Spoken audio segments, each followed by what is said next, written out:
Hello, everybody, and welcome to my first detailed diatribe of 2026. I've really paced myself this time. Normally, I can't get enough of the things, but I decided... But Red, one has to go fast. What do you mean pace yourself? I know! It's so uncharacteristic of me! And the subject of today's video, but we're getting a little bit ahead of ourselves, as is appropriate, of course, for one who gotta go fast. But yes, the subject of today's video is, I think, a bit of mutual confusion that the two of us have shared for some years now. I for longer than you, because you were a convert, but I was there in the trenches from day one. Yes. Because what we're discussing today is everyone's favorite little blue guy, the blue blur himself, Sonic the Hedgehog, and of course, his big screen Hollywood trilogy, soon to probably be a quartet, because I think they said Sonic 4 was definitely happening, but I can't remember when. It definitely made enough money for Sonic 4 to be happening. Oh, I mean, yeah, at this point they'd be dumb not to. This is the most successful thing that Sonic has done since the 90s.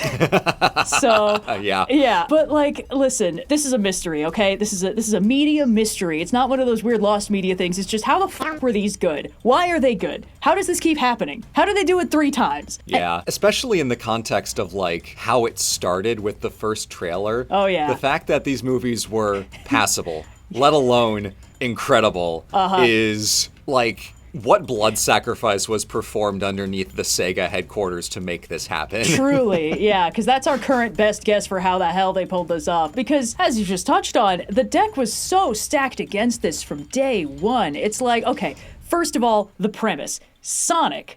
A franchise that hasn't had an uncontroversial win in decades. Its strongest cultural premise is mostly like video essays about forgotten weird lore things, or crazy lawsuits that happened in the comics industry, or the absolutely insane fan art that turns up if you Google Your Name the Hedgehog. Also, as a rule, live-action video game movies are not good. They're almost all quite bad, and like some of them might... Truly never. Yeah. They might become like cult classics later on, but they're not like good movies. They're just fun or insane, or like something you put on in the background because you and your friends are like, dude, I heard they did this one. Oh my god, that's crazy. Let's go see it. Or like worst case scenario, they're boring. I think that's all I heard about the Assassin's Creed movie, was that it was just boring. I was just going to bring that up because I remember in the late 2000s into the mid 2010s, the Assassin's Creed movie, I think, was 2016. The whole thing was, you know, there was like the Tomb Raider movie with Angelina Jolie, that was which actually I haven't pretty seen, fun, but I'll admit. It did not break through to, you know, mass popular critical acclaim. Sadly not. It was like, if it was good for the weirdo nerds who wanted to watch a video game movie. Yep. But I think by, especially the Assassin's Creed movie, which was one of the biggest profile ones in a while, I think I remember seeing the think pieces of like, all right, gang, pack it in. Video game movies will never be good. Yeah. We had like the Mortal Kombat and Street Fighter in the 90s, and those were fun but bad. And then we had Tomb Raider, which was fun but bad. Yeah. And we had Assassin's Creed, which was just bad because they decided to have 3 like intro sequences before anything happens at the 1 hour mark. We have to pack this in. It's never going to work. Stop. And then this trailer with teeth having separate eyes, like Dr. Seuss ass Sonic the Hedgehog shows up. And we're all like, yeah, we agreed this was a bad idea. Stop. Yeah, there is a Dr. Seuss And then... element. Yeah. You know, it's funny, you actually just like reminded me of something, because there was also a Doom movie with Kyle Urban and, no, Kyle Urban or Carl Urban? Carl Urban. Carl Urban, sorry. And his lesser-known cousin, Kyle Urban. And Dwayne The Rock Johnson. And I got so used to Dwayne The Rock Johnson in his peak, like, oh, I'm Maui in Moana, I'm this guy, I'm that guy, where he was kind of just, like, playing a lot of, like, charismatic, fun guys. But, like, the Doom movie was from before that, when he was, like, a wrestling heel. So I got kind of blindsided when he started turning into the bad guy of the movie. I was like, wait, what? Hold on. I had to adjust my senses for this. But yeah, it wasn't a good movie. There was a pretty fun sequence where Kyle Urban like comes back from the dead as Doom Guy, and then we just get an inexplicable first-person perspective of him doing Doom Guy stuff for like 2 minutes unbroken, which...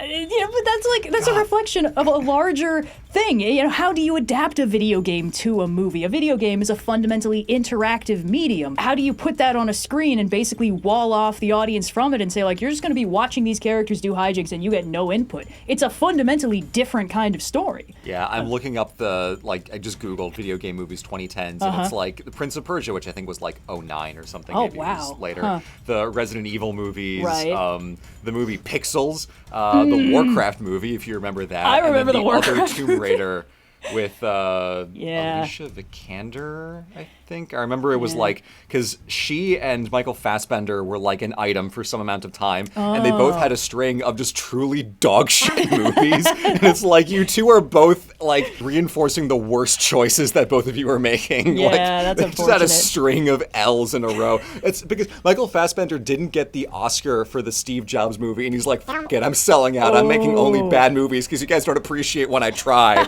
So fucking funny. I mean, anyway, that's fair. resume. Yes. But yeah, in short, when this was the first look we all got at what live-action Sonic the Hedgehog would look like, I don't think anyone was even surprised at this point. I think everyone was like, yeah, there's no fucking way this is gonna work. You're taking a character who started off in like the 8-bit era, whose character design has never really worked fully in 3D, like let alone in photoreal texture 3D. And then this is what he looks like. And we're like, okay, yeah, all right, this is gonna be a fucking trash fire. No kidding. And also, like, I remember in the trailer, because they're like, they were basically dropping that Sonic was an alien, and it's like, what the fuck are you guys doing? Yeah, we were like, oh, Sorry, okay. resume. No, yeah, I mean, that was also it. It's like, listen, there is a ton of Sonic lore to draw on. There's ways to do it, but they were like, he's an alien now, and he looks like this. And we were like, all right, I don't know what I was expecting from Hollywood, but it wasn't much more than this, I guess. And we gave him a human sidekick. Yeah. Why? We gave him a human sidekick. We pulled the Transformers, and we decided that what people wanted to see was not the extremely cool character whose name is on the box, but their dumb human friend, a phenomenon which was only correct in Bumblebee. Everyone else has gotten it wrong. In short, the deck was unimaginably stacked against this. Everyone knew they were gonna be bad, and there was gonna be one of them, and it was gonna be a tire fire, and it was just gonna be another embarrassing, wet fart on Sonic's resume, and then we were all gonna move on with our lives. The least embarrassing thing on Sonic's resume. That's true. And then the movie was good. And how the fuck did that happen? So we're going to be unpacking that. That's going to be the entire rest of this video. Why are the movies good? How do they work? How do they build into each other? But first, my qualifications. I have never played a Sonic game. I have never watched the cartoons or anime. I have read all the IDW Sonic comics and some of the previous run of Archie comics, mostly because I heard about that Ken Penders guy and I was curious. I have no nostalgic attachment to Sonic as a character or as a broader franchise. I came into this movie about as unbiased as it was possible for me to be, because if I recall correctly, I got into the comics after the first movie came out. My one point of bias is all the Crush 40 tunes are bangers. I listen to them almost constantly. That is irrelevant to the greater scope of this. I just wanted to say. After Sonic Frontiers, I had the song Undefeatable playing on loop on my phone for a good while. That song slaps so hard. Yeah.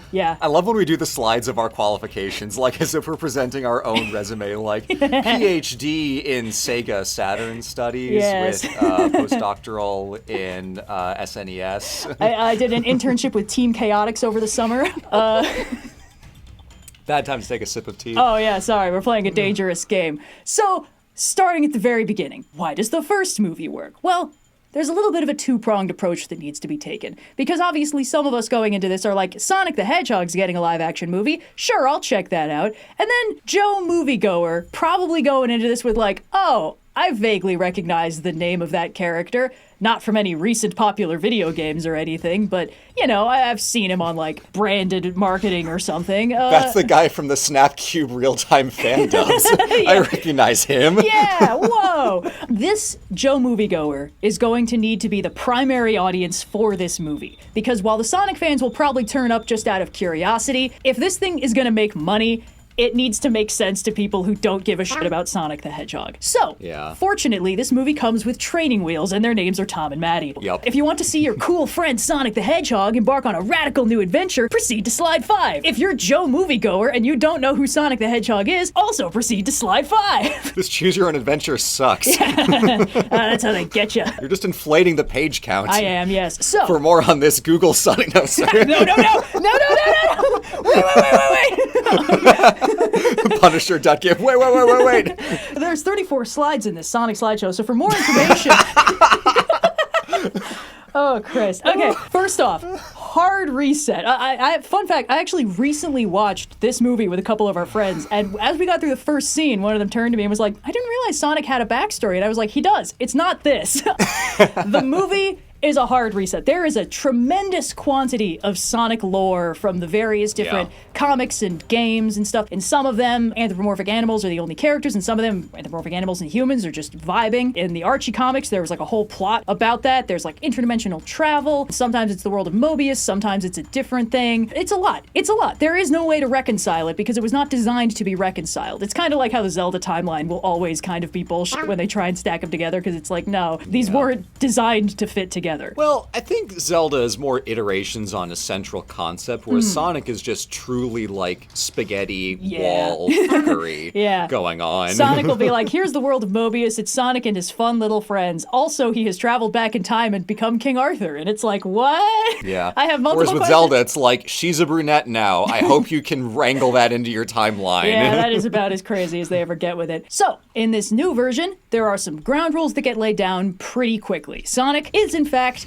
a weird little guy from another planet. So that stuff from the trailer that had everybody freaking out, oh my god, they're making Sonic an alien, we're like, actually, that does kind of work, because then we can just compartmentalize all of the Sonic stuff as alien stuff. There is a planet where all this stuff is normal, but Sonic is now on Earth. And it also helpfully adds just a little bit of extra stuff to, like, rings. In the games, rings are just like the collectible. They're the Mario coins, they're the whatever. You drop them when you get hit, and you have a quick second to pick up some of them before they all despawn, and then you get to continue playing. Okay, cool. Yeah, it's a video game mechanic. So, like, why do people actually care about them in lore? And this is a question that has been answered in different ways. I think in the Archie comics, they make rings like power sources and stuff like that. And then in the IDW, they just don't bring them up at all. It's like, why would you? Rings are a video game mechanic. This is like a serious story being told in this world, so we don't need the rings. It's not important. And in this movie, they were like, rings are how they facilitate interdimensional travel. They open portals and you teleport through them Doctor Strange style. And it's like, okay, there's no precedent for that, but it does work. It explains why Sonic cares about having his rings, why it's a big deal when he drops them. He needs them. Like, he can go fast, but it's still difficult for him to, like, run across the ocean. You know, to get from point A to point B fast, he kind of needs rings. And it also helps explain, like, yeah, there's this whole, like, implied intergalactic civilization out there, and rings are how all advanced civilizations travel, and the fact that Earth doesn't have them just shows what a backwater it is. So this just, like, is a very handy way to sort of, like, clean off the chalkboard and just be like, okay, you're new here, it's simple. This guy, he's weird because he's an alien. He's fast, he's an alien. Like, maybe him being fast is weird even by alien standards, but it doesn't matter. He's the only guy we get to see. Like, even his adoptive mother that we see in his backstory is like a photorealistic guardian of Ga'Hoole. She's not another hedgehog. So, like, we don't know what the rules are about alien hedgehogs. Maybe they're all fast and blue. It is actually kind of brilliant how they structure this, because with a backstory and extended canon as nebulous and contradictory as Sonic, it's really smart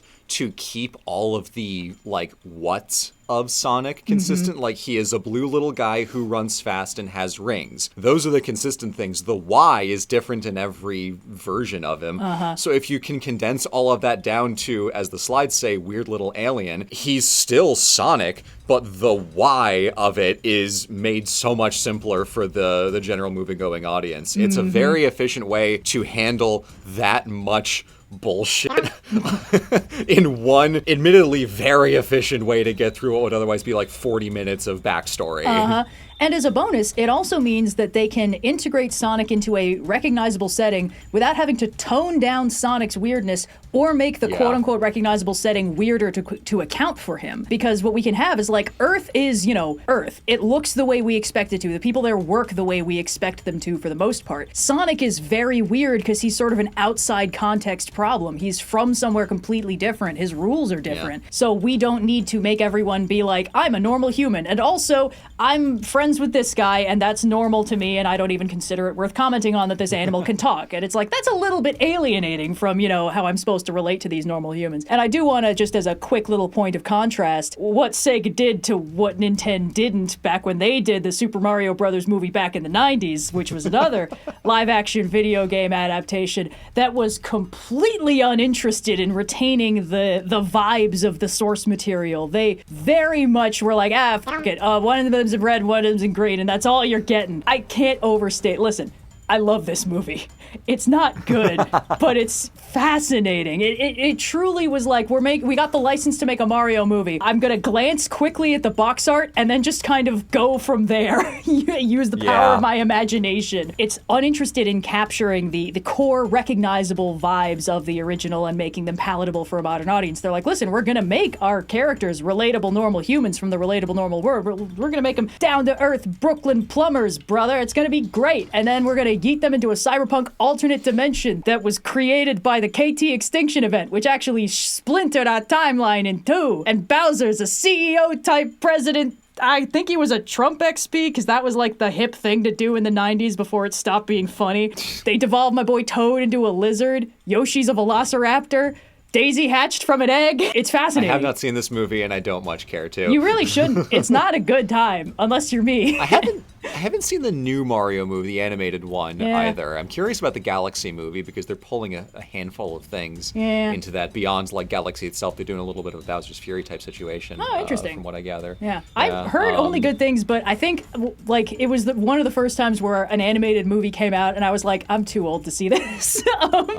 Like it doesn't seem like it has enough going on to appeal to me and my refined tastes. Well, let me use that as an example of the kind of attitude that Sonic had to work very hard to overcome, because most of the general public probably thought exactly what you described. Yeah, no, I'm too much of an adult for this bullshit. Yeah, probably. So the bar is in hell. Let's see how we overcome that sensation in Sonic's case. So having already established Sonic is a weird little alien, and all of his Sonic isms are weird little alien things that we don't need to justify within the context of a normal world, there is one other weird part of the normal world, which is Dr. Robotnik. Jim Carrey. Jim Carrey at his Jim Carreyest. The structure of Sonic 1 is a buddy comedy, and it is grounded in the fact that Sonic and his new human friend Tom are complete contrasting foils. Tom is a grounded normal guy. Sonic, as mentioned, weird little alien. So there's immediately some kind of like Roger Rabbit vibes going on there of like why their chemistry works so well. Tom is very well liked. He's happy. He's content. Sonic, in this first movie, desperately alone. Basically was told the last thing his adoptive mom told him before, as far as we know, she fucking died, was that he needed to stay hidden and keep running because people were going to be after his power. So Sonic has basically just been living as this like friendly neighborhood forest cryptid that nobody can know exists. And it's not good for him. Our boy is an extrovert. This isn't like healthy. Yeah. Tom is very level-headed, kind of grounded and a little bit cynical about various things, where Sonic is an extremely hyperactive little kid. The threat of Sonic 1 is grounded in this Dr. Robotnik character who's an absolute certified nut job in a way that somehow perfectly matches Sonic's freak while contrasting wildly with everything else in the movie. That like normalcy that the rest of the setting characterizes is sort of embodied in Tom Normal Guy Wachowski, who has really good chemistry with Sonic and also really good contrasting chemistry with Robotnik on the brief occasions that they interact with each other. Oh, their scenes together are so fun. It's so fucking funny. The substrate of these movies of like why they're good is just that the dialogue is almost all really solid. The one gripe I have is there's one joke format they do, I think, too much, which is, there's no way that this thing's gonna happen. Yup, it happened. They do it like 17 times. It's kind of annoying, especially if you watch the movies back to back. But other than that, the dialogue really sparkles. What was the joke where Robotnik is like asking about like whether Tom had formula? Yes. Like, actually, I was breastfed. He's like, oh, rub that in my orphan face. Yeah, I have to ask how much of this was Jim Carrey improvising and how much of it was James Marsden just like stone-facedly playing off of it. The movie needs a straight man, and Tom is such a good straight man. And like every time Robotnik turns up in a new outfit with some more crazy giant robot, Tom's like, that's the guy I punched in the face. Hey, I punched you in the face. And it's just like, oh man, this is really funny. Yeah. And then also like the meta story of like Jim Carrey had like a whole thing in like, I want to say like the mid 2010s of like, I've acted in so many movies, I've done so much stuff. I had like a little bit of a like a mental break there for a second. Yeah. I think it is good for me if I retire. Like I am enough. I have enough. I'm good. I'm satisfied with what I've done. I think I'm done, gang. And then he came back for this movie because he thought it was fun. And he just keeps fucking acting in these movies because he's had so much fun in them. Yeah, he's which is, I think, a great time. testament to how good of a character Robotnik is and how good of a match for the role Jim Carrey is for it. Oh, absolutely, yeah. There is a lot of this version of Robotnik that is more Jim Carrey than Dr. Eggman, but that is okay, because one of the interesting things about this character is that despite how bizarre he is, despite how very Jim Carrey he is from minute one, he starts off very grounded in his aesthetic and design. He's got the sort of like sleek minimalist tech billionaire vibe. Like he's wearing all like black tailored suits and perfectly coiffed hair, fancy mustache, and all of his tech, instead of being sort of like this Technicolor, like junk heap aesthetic from the games, it's all very smooth, like millennial white, hard shell plastic casing, HAL 9000 type red glowy things. Yeah. And it's contact with Sonic that starts pushing him off the deep end and begin his steady Eggmanification as like Sonic allows him to sort of like break out of his shell, as it were, and become the true nightmare he was always meant to be, that this world was just too normal to handle. Robotnik is a great villain from pretty much minute one. Even when he's like a fairly grounded threat, it's still like, okay, he's like a freaky government guy who's like after our weird little alien buddy to dissect him. Like, that's like old hat at this point. We all know that story. That's Alf and stuff. So I assume that's Alf. I haven't watched Alf. I have no idea. Yes. Yeah, it is really good that he starts as like a really eccentric, weird person within the umbrella of normal guy but asterisk. And then over the course of this movie, Microcosm, and then all three movies overall, he truly goes full all the way to like even beyond the weirdness of Robotnik and some of the games from what I've seen. Oh, so yeah. starting him as human but weird, and then like this man is a full video game character, barely contained by the bound of the screen, is such a great evolution for him. Yes. So my exposure to Robotnik, again, because I've mostly read the comics, there's a bunch of different versions of him. In some of the earliest versions, as far as I know, it was like an environmentalism story. You know, Sonic and all his friends were like woodland animals fighting this like nightmare industrialist who was going for mechanization. Oh, yeah. Yeah. The Brian David Gilbert Sonic Bible video. I remember that. Well, listen, I've also read some of the Archie comics, and I think this is also what the Sonic Sat AM cartoon was about. But it was very like Sonic and his little woodland creature buddies, you know, fighting this evil polluting industrialist who was basically like a Captain Planet villain who was like, oh, I just love slime and pollution and all that shit. And then, you know, he's adjusted, he's changed. His current version in the comics is they're doing this thing where he is definitely extremely wacky and weird, and then sometimes he just gets to be absolutely terrifying, which is always a balance I like to strike. But anyway, yeah, no. So movie Robotnik is pretty solid from minute one. Again, like just the way they did the character dialogue, it makes it clear that like whatever is wrong with him is something that is wrong with Sonic in the same way. Kind of. So like they're both so out of step with the rest of the world around them, and it's like meeting Sonic is what starts tipping him over the edge, which works really well as sort of it's a hero origin and a villain origin, because it kind of has to justify both of them at once for this to really work. This is what Batman and the Joker thinks it has. Oh no! But yes, so Sonic 1. Hey, that's my quote. It sure is. That's why I put it in quotes. Yeah, because I could tell these movies were working, because when we watched the first one, you put on the second one unprompted. Yeah. But yeah, no, one of the things that kept coming up as we were watching it, because of course, you know, you were like, yeah, I've heard good things, let's check it out. But of course, we still had that trailer in our heads. You know, I'd seen this movie already. I knew it was good, but like we couldn't get past the meow and then like the real human teeth.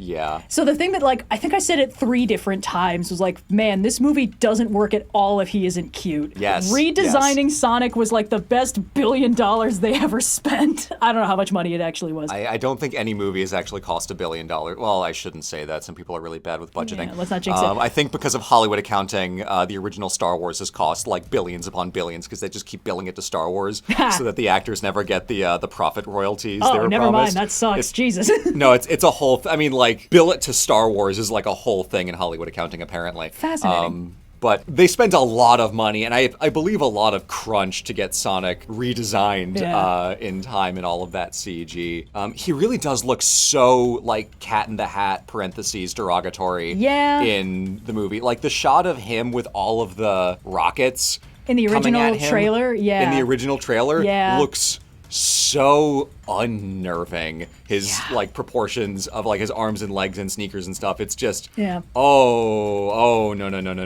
And then They made him cute. They made him so cute. It's perfect. It's pretty clear that they wanted there to be like musculature that made sense in the model. But the problem is you can't do that with a Sonic character. Not even slightly. It doesn't work. Like the strong characters you can make like kind of triangular, but you can't give them biceps and quads. It doesn't look good. Yeah. And the thing is, because the entire purpose of this movie is to put us in Tom's head and get us invested in Sonic's well-being. Like we are assumed to not already care about Sonic the Hedgehog. And this is a new version of the character with a new backstory and a new primary character arc for the movie, and none of his typical supporting cast or the context he's normally seen in. Like, you go into this movie as a Sonic fan, and it probably still needs to do work to win you over, because almost anything that you already like is not in the movie at this point, because that would be a little bit too much for Joe Moviegoer and his, 2.5 children that he's bringing on the weekend. So the whole purpose of this movie is, like, get you to care about Sonic by way of Tom. So, first things first, we give Sonic a new and a very sympathetic motivation. He's horribly, crushingly lonely, and he's repressing the hell out of it because he doesn't want to admit that, because it would be sad, and he doesn't want to be sad. He's expensively redesigned to look cute and not like a horrific little blue homunculus. And then they place him opposite one of the most effortlessly charismatic actors alive, who absolutely carries the performance, acting opposite a green tennis ball on a stick. And they reframe Sonic a little bit crucially, because up to this point, Sonic is a media for kids. Apparently there's a rule in advertising that, like, kids don't want to read stories about kids that are younger than them. They want stories that are a little bit older than them, like heroes that they could be in a couple years. So Sonic is always kind of vaguely teenaged. He's a cool teen. He's hip, he's got attitude. So if you're a little kid, maybe like classic Sonic was like your cool older brother type. And if you're like an older, like, preteen, it's like, oh man, Sonic is so hip and he lives in a cool treehouse with his friends. That's rad. That's awesome. I wish that was me. That's great. But you can appeal to adults by being, here is a child who needs help. Yes. They gave him the serious hairy dad treatment a little bit. So yeah, even Kratos would take care of the small blue hedgehog if presented with one. Oh, now there's an interesting concept. Please, Sony and Nintendo, please. Fan art desk Monday. So basically, by framing Sonic as simultaneously this like cool, ambiguously aged young teen hero type, and a kid who needs an adult to help him out, we can get the child audience who will find Sonic, endearing and fun, and we can get the adult audience who will find him endearing and cute and in need of help. And, adults are susceptible to parental emotional manipulation, so this is great. This is a perfect plan. Works great. Yeah. Priority 2, all the other shit, I guess. I don't know. Like, listen, the whole point of this movie is to make you like Sonic, and it does work. It does work. To put a little bit of context behind these, Sonic 1 is a perfect movie. Oh, you feel like it needs justification? Well, I want to explain the setting, because you kind of mentioned it obliquely, but what happened was we were hanging out, like, one random time, and we watched Sonic 1, because, like, Sonic 3 was coming out in a few months, so this would have been middle of 2024, maybe? Yeah. I don't remember exactly, because these movies came out in pretty tight sequence in the post-pandemic years, because the first one I think hit during COVID maybe, but I don't know. But we were watching Sonic 1 and I was like, man, that was really fun. I like that a lot. I think that was really good. Let's watch Sonic 2. We watched it immediately. We watched the trailer for Sonic 3. And then, like, 2 or 3 days later, I was like, I think Sonic 1's actually a perfect movie. Like, structurally, there are no faults. Even though, like, 2 I also really enjoyed, and 3, when we got to there later, is like, oh, this is so fun. Yeah. Sonic 1, structurally, for what it is trying to do, and also just contained within itself, is one of a small handful of what I believe are actually perfect movies. Yeah, structurally flawless, not an ounce of fat on it. Everything that is there is filling some kind of foundational role. Yeah. Because that is the thing. Sonic 1 is foundations. And when the credits roll, let's take stock. Where are we? So, okay, Sonic has defeated Dr. Robotnik, and he's stranded on the gross, yucky mushroom kingdom, planet, and now he's bald, and his mustache is all fucking crazy, and he's wearing his red jacket, and he's like 85% Eggmanified, and his burning hatred for that insufferable blue rodent has only just begun. Sonic has fully escaped his horrible crushing loneliness arc thanks to Tom and the town of Green Hills, and he's starting to fill out his more traditional characterization as this hero who uses his heroes to help his friends, as well as anyone else who looks like they could use some rescuing. All of Sonic's expanded lore and cast of characters, currently unseen, because they're safely compartmentalized in the box of weird alien stuff on the other side of the galaxy or whatever, can start to trickle in. And in fact, they start that quickly. A portal opens up and Tails comes out and is like, I found him. I just hope I'm not too late. Yeah. Sonic is not the only brightly colored anthropomorphic animal out there, and now that he's no longer hiding, we all already know that some people are after his power, whatever that means. So the odds are very good that more of them are going to start turning up. And there's a really good reason for them to just be able to pop out of a ring portal whenever they want, and it'll be fine. In short, haha, idiot, tricked you into caring about Sonic the Hedgehog. Get ready for Big the Cat in Sonic 6. I say Big the Cat in Sonic 5. My over-under is in Sonic 5. Ooh, I mean, that's possible. Honestly, if they throw him in the background, he could be in Sonic 4. I obliquely had a concept for a detailed diatribe of the way in which they kind of ramp up the video gaminess of them over 1, 2, and 3, and we'll talk about it a little more. We absolutely will, yeah. But by the end of Sonic 3, they truly can do anything. They can pull anything from any game, any comic, and it fits at this point. The world has been molded into a shape that will accept any piece of Sonic lore. Yeah. Capital A, any. I challenge you to find something obscure enough, and I think it will still work. So, like, Big the Cat, I think they could go in Sonic 4, but I just think it's a matter of, like, what stuff they want to do first. Fishing minigame. There's too much Amy and Metal Sonic to go through before we get to Team Chaotix. It's not that they couldn't, it's that there's other stuff I think they want to do first. Yeah, that's absolutely true. On that note, time for the second movie, and Knuckles. So, as established, at the end of Sonic 1, the world is positioned to accept more Sonic into it. We've already gotten used to the normal stuff, and Sonic has become fully integrated into the town of Green Hills, all that works. But Sonic is not the only main character. In fact, there are 2 other foundational members of Team Sonic that sort of need to turn up before we can really start building on the formula, because otherwise, what are we even doing? I can't have been alone in assuming that the Idris Elba casting was initially like an April Fool's Day prank, right? Like, when he tweeted, like, it's happening, and then it's a picture of Knuckles' glove, everyone was like, Idris Elba? What? Okay. And then it worked really fucking well. Yeah. Gosh, yeah. Because when they got Keanu Reeves for Shadow, I think that was like, holy shit. But truly, you cannot have Keanu Reeves as Shadow without first going to Idris Elba as Knuckles. Yeah. And I know that Travis Willingham voices him in all like the Sonic Boom cartoon all the more show recent and games, stuff. Yeah, and the voice of Sonic in the games is Roger Craig Smith, voice of Ezio and a handful of other characters. Also the narrator for Say Yes to the Dress for I think most of its run at least. Yeah, that's one of my favorite fun facts. But again, like the slow buildup of like not only more video gamey stuff, but also like Idris Elba, what? Yeah. It's like it's all essential in that process. Where like they can bring any human actor into a role in Sonic 4 at this point, and I'll be like, yep. That works. Yeah, that's fair. That makes sense. Yeah. They've earned it. and it's interesting, honestly. Like, a lot of times when a character who is, who's a voice role gets brought to the big screen or something, or becomes prestigious enough, the voice actor who originated the role gets dumped, and then they stunt cast some Hollywood star who can't voice act to play them. Like, my boy David Hayter got done dirty in Metal Gear 5 when they recast Snake as Kiefer Sutherland, and everyone thought it was stupid, because why would you do that?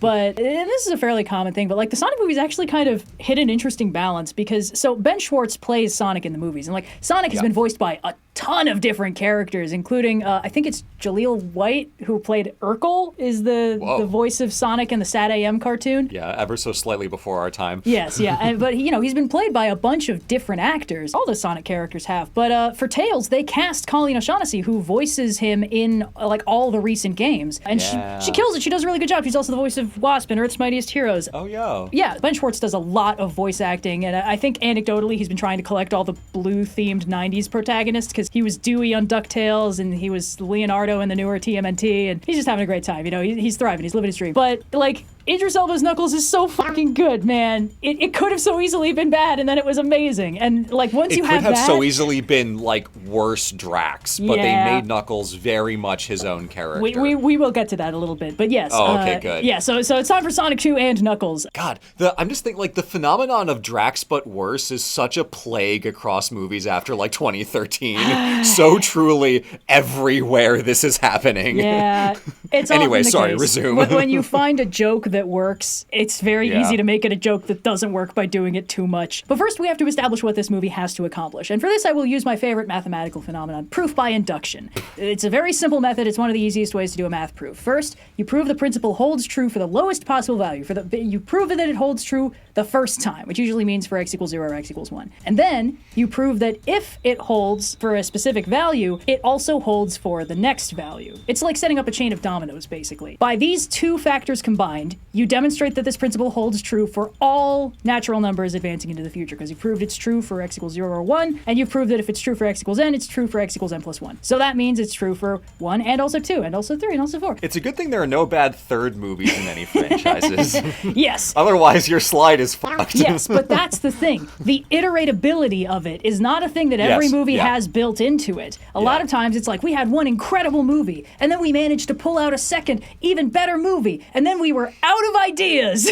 But the Sonic franchise does not have the problem of a dearth of content. Yes. So basically, Sonic 1 proved they could do it once. Sonic 2 will prove that they can do it more. And that's why it's the most important step in the process, because anyone can pull off a miracle one time. Once you do it more than once, it stops being a miracle and starts being the new norm. Yes. So, Sonic 2 is going to be the proof of concept that will determine whether or not Sonic 1 was a solid enough foundation to win over a movie-going audience that did not initially care about Sonic, enough to give a shit about Sonic's Technicolor friends, who are much harder to integrate into the normal world, because this Sonic desperately wanted friends. He wanted to be part of this world. He wanted to be part of Green Hills and make friends with all these people he'd been observing for ages. All these other guys aren't going to care about that. The only anchor point into this world is going to be Sonic initially. So do we care enough about Sonic to care about all these guys? And of course, Sonic 1 didn't assume we were going to care about Sonic from minute one, so it relied very heavily on the normal human character training wheels, most notably Tom, but also Maddie and the extended family and all that shenaniganery, so that the regular audience could get invested in the weird little alien hijinks that the story is actually about. So if Sonic 1 worked on us, then by now we care enough about Sonic as a character to stay invested when things start getting video gamey, because the video gaminess does ramp up significantly in this movie. Significantly, yeah. And to test this out, the normal human characters are initially siloed off into a frankly kind of unwatchable rom-com subplot. It's pretty bad. It's pretty I remember the first time we watched it, I was like, ooh. Oh, tell me this sequence ends soon. I rewatched this yesterday while I was making the slideshow, and I had to stand up and pace around while that was happening. I couldn't take it full force. What's the name of Maddie's sister? They do her Rachel. so unbelievable. Rachel. Yeah. Rachel gets done so unbelievably dirty in that movie. She's done, I'd say she's done dirtier in the first one because she's just a punchline, and then in the second one they at least give her a little bit of like a cool, like, she gets her big moment, you know, she gets her catharsis. Like, she was done tremendously dirty by this like honeypot wedding situation, but then she gets to be justifiably like absolutely furious about it. But no, she's very much a comedic side character, and they did do her fairly dirty. Like, it's not what the movie's about, but yeah. No, there's however many minutes that goes on for, they need to cut it down to like a third of it. Yeah. But like in the first movie, she is done quite dirty as well. Yeah. But she is done dirty for much less screen time.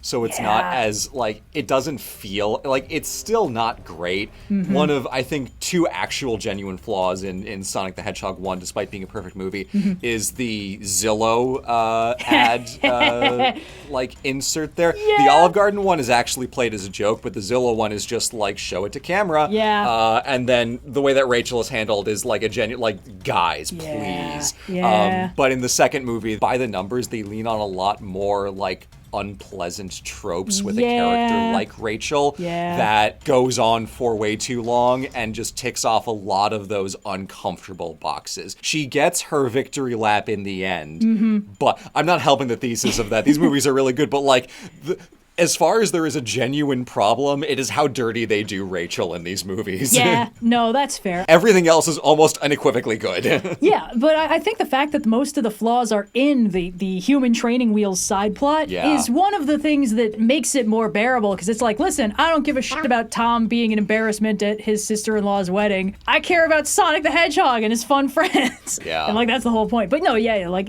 we were in agreement watching that movie. Like, this part hurts to watch for reasons beyond the movie intentionally making it painful to watch. But no, like, most of the normal human characters are kind of siloed off into that romantic subplot, whatever's going on. There is a connection to the Sonic plot. Spoilers, the plot twist turns out to be that the guy she was getting married to is a federal agent, and this whole thing was like a trap to like lure out Sonic and friends, which is kind of funny. This also plants Gun as a government organization, which is very important in Sonic Sonic lore. So like that's good and important. And it was kind of funny where they were like, yeah, yes, ma'am, Operation Catfish was a resounding success.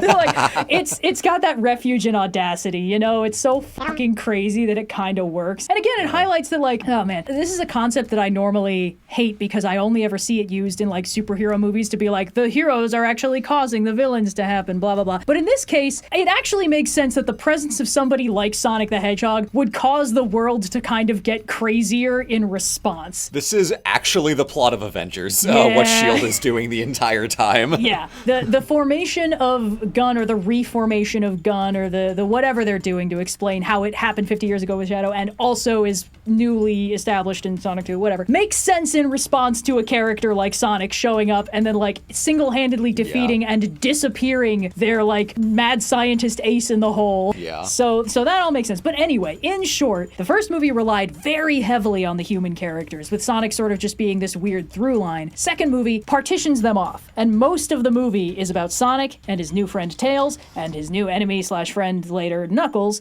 and Robotnik, who's back and worse than ever. The emotional core of the movie is all about how Sonic gets to help out these two new Technicolor characters in the same way that he was helped in the previous movie, because they are also experiencing their own horrible crushing loneliness arcs in various different ways. On that note, one of the very important things that this movie does is it establishes these characters in their new movie versions without making them unrecognizable to an audience that already is acquainted with them from various different ways, you know, games, comics, etc. Because we've already gotten Sonic, but in the first movie, he's not quite Sonic yet, you know? Like, he's got the power, but he doesn't really have the personality. He's way too lonely. Most versions of Sonic never have to deal with that. So the fact that Tom helped him out of his horrible crushing loneliness arc means that now he can sort of start becoming the version of Sonic that we're more used to, where he's like, he's friendly, he's gregarious, you know, he always gives a helping hand. Even the Sonic being like cool and fun guy jokester that we see in Sonic 1 is very much him putting on a mask to try to pretend to be that guy. Like the whole sequence of Sonic playing baseball with himself is very funny and very Sonic, except it is a mask for the crippling loneliness and by far the saddest scene in any of these movies. It's incredible. And then it's like, oh, now Sonic is acting like this, but from a place of unambiguous joy and on purpose. He's still doing the same behaviors in a sense. He's still kind of acting out these personality traits, but it is much more authentic and like, okay, I'm doing it on purpose for real for good reasons this time. In 2 and 3 and inevitably onwards. I think it's pretty clear that like Sonic at his core is a very fun, flippant, quippy person. But in the first movie, he's desperately holding on to that in the face of that crushing loneliness that he doesn't want to acknowledge. Because like he mentions this at one point, basically that like he does not want to leave because he knows that there's nothing on the Mushroom Planet for him. He doesn't want to leave behind Green Hills, but he can't stay because, you know, Longclaw told him like, you have to keep running. You can't stay still. People want you. It's too dangerous. Like, it's pretty clear that like his parent wouldn't want him to be isolated forever. You know, she wanted him to be safe. And like now he's at the point where he can protect himself and others, but he was following what he was told to do. You know, again, Sonic 1, he's a kid. He did what his parent told him to do. Yeah. One of the other things that's kind of interesting is that Sonic is also a kid in that he is constantly learning. It's kind of a running gag in Sonic 2 and 3 that like Tom will just sort of give him some like fatherly advice and then it will become part of Sonic's core personality. Like he's a sponge, man. He's just sucking up all this new information. So like all that stuff in the first movie, like it's a continuous character trait for him that he will constantly be referencing things back to like pop culture he's familiar with to contextualize what he's dealing with. Cause like he's kind of new to like experiencing life for himself. So it's like, oh my gosh, just like in Speed 2, like that kind of thing. Like that's his framework for the crazy shit that's happening to him in his real life now. Sandra Bullock specifically Even from Speed 2. Yeah. So we need to like counter for how many BDG references we've dropped in this video alone. 3 so far? I think 3 so far, yeah, woof. But yeah, so like this is a version of Sonic who was present in the first movie, but it was sort of being destabilized by how off balance he was, you know, sort of going from like being so alone to being like very clingy with Tom initially in a way that was sort of weirding Tom out to finally sort of feeling secure in the fact that like he's here, he's not alone anymore, you know, he has friends. And then at the beginning of Sonic 2, like he's cool with friends, but he is a little bit skittish about the idea of having family. because he says like, hey Tom, you're my friend, stop trying to be my dad, because like Tom is of course like, okay, the adoption papers are signed, I got him a race car bed, this is great. But Sonic is like, wow, my cool new bestie Donut Lord sure does like me. Which is like, yeah, sure, but again, Sonic is framed as a kid, and most kids are not aware of what it means to be a kid, in that on some level you are going to be being taken care of by the people around you, and Sonic doesn't really like thinking of himself that way because he's been so self-reliant. But the thing he comes through, and we'll get to this in a later slide, but like he has an arc in this movie that takes him to a pretty solid point at the end. But yeah, so core characterization wise, Sonic is pretty locked in this movie. He starts off very like, I have friends, family, whatever. And to be fair, most versions of Sonic don't really have a family other than like his friends are his chosen family type thing. I mean, in the Archie comics, he's got Uncle Chuck, but I think his parents are like roboticized early on, and maybe dad. Uncle Chuck? He's got an Uncle Chuck. He looks like Sonic with a big mustache. God damn it. You don't need to listen, it's not worth it. But normally they'll just be like, Sonic is a kid's envision of what a cool teen looks like, which means he doesn't have any parents to tell him what to do, and that's kind of as far as it goes. But this movie also brings in Tails and Knuckles, and these are two characters who have been through a bunch of different iterations. Fun little fact about Tails, when I was reading the early Archie comics, I discovered that Tails was not initially characterized as smart. There's an issue where he like eats a fruit that makes his brain like big and makes him really smart, and everyone's so weirded out by it because they're like, Tails, you're not supposed to be this intelligent, what are you doing, man? Of course it resets by the end, they're like, that's the Tails we know, which is so weird to think about because in all of the more recent things, Tails is like the gadget guy, like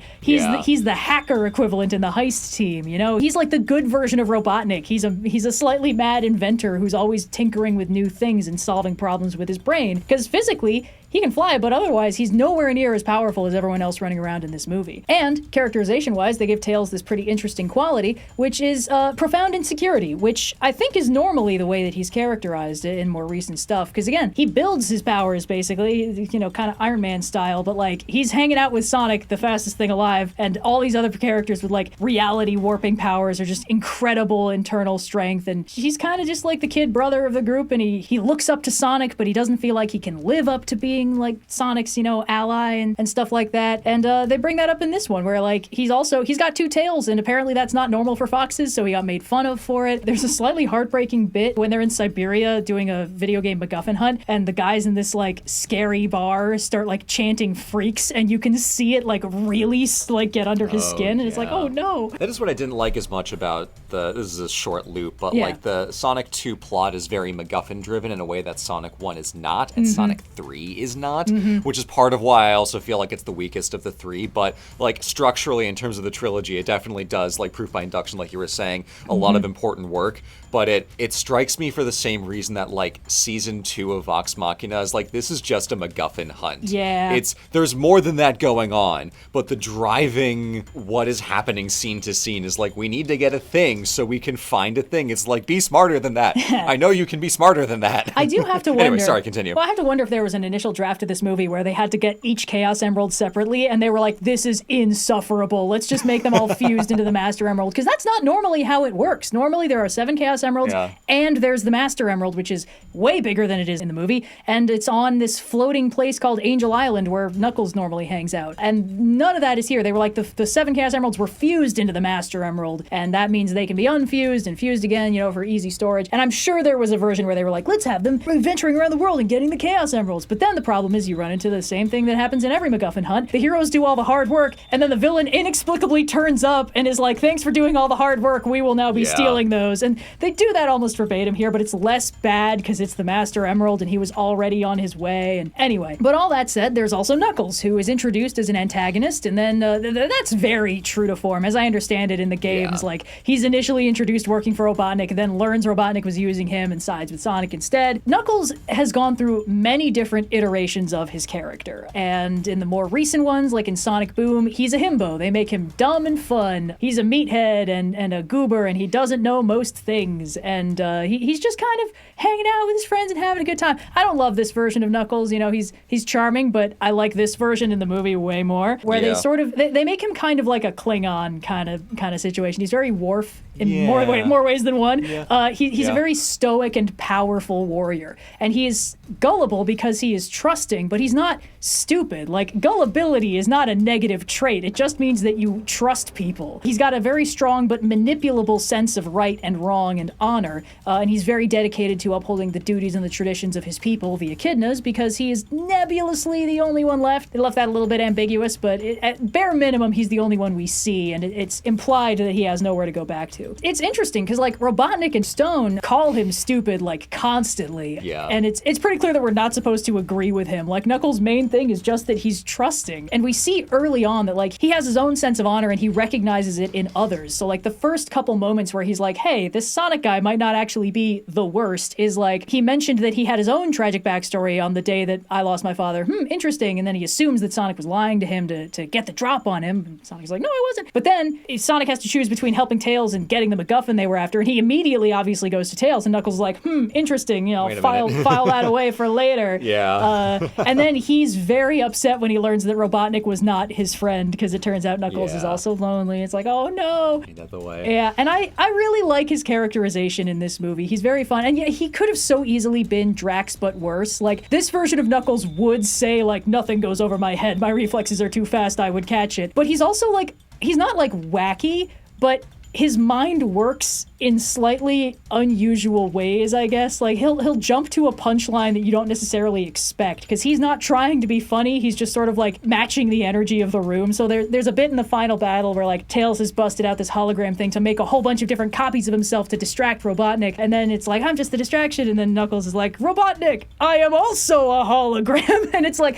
he's not trying to be funny. He's trying to leverage a tactical thing that just happened that might work. It doesn't, but it's a possibility. And it's like, that is not something a guy who is a dumb meathead who just punches things would try. Oh god, I can't remember his exact line, but they're talking. Oh yeah, it's when they're on Tails' biplane. He gets his game biplane because he, I guess, steals it from that guy who was like flying through the wedding with the banner. It's like, okay, cool, it's free biplane. They're like, I don't know, are we sure we can trust that guy? He was a bad guy for like the first 2/3 of the movie. And Sonic's like, Knuckles is fine. He's just mixed up. And Knuckles is like, I'm not mixed up. I have steely focus and I'm complex, and that's a lot for some people. And I was just like, this is so charming. Like, this, we really needed this, I think, because Knuckles the Echidna, our neurodivergent king. I mean, yeah, like, listen, what's that, like, every ADHD person needs their emotional support autistic person and vice versa. Yes.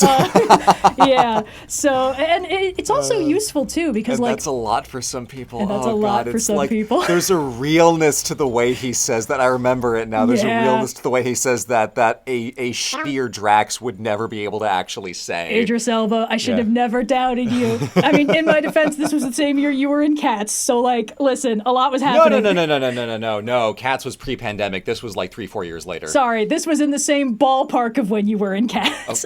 Fine. But yeah, so one of the things that I actually thought was really interesting about Knuckles as a character is because he's introduced sort of doing his own, like, dark reflection version of the bonding road trip from movie 1, but with Robotnik. Except they're sort of flipped around, obviously, because Robotnik is the absolute, like, madman in this scenario. He's sort of matching Sonic's, like, manic energy, whereas Knuckles is sort of the Tom equivalent of, like, the stoic straight man who's like, okay, this is weird, whatever, I will do what must be done. Also, what we were talking about with the first movie is that, like, okay, Sonic has all this, like, Sonic lore sort of bound up in his character, compartmentalized halfway across the universe, by way of ring teleportation and stuff. So almost all the stuff we deal with on Earth is normal. But Sonic has all this stuff, just in who he is. You can't avoid the fact that, like, okay, yeah, this guy's weird. He's not what I would conceive of as a hedgehog, that kind of thing. But then in the second movie, Tails and Knuckles show up, and they are, like, 100% pure Sonic lore stuff. And then we realize how much Sonic is tempered by knowing stuff about Earth and, like, tying things back to pop culture references and, like,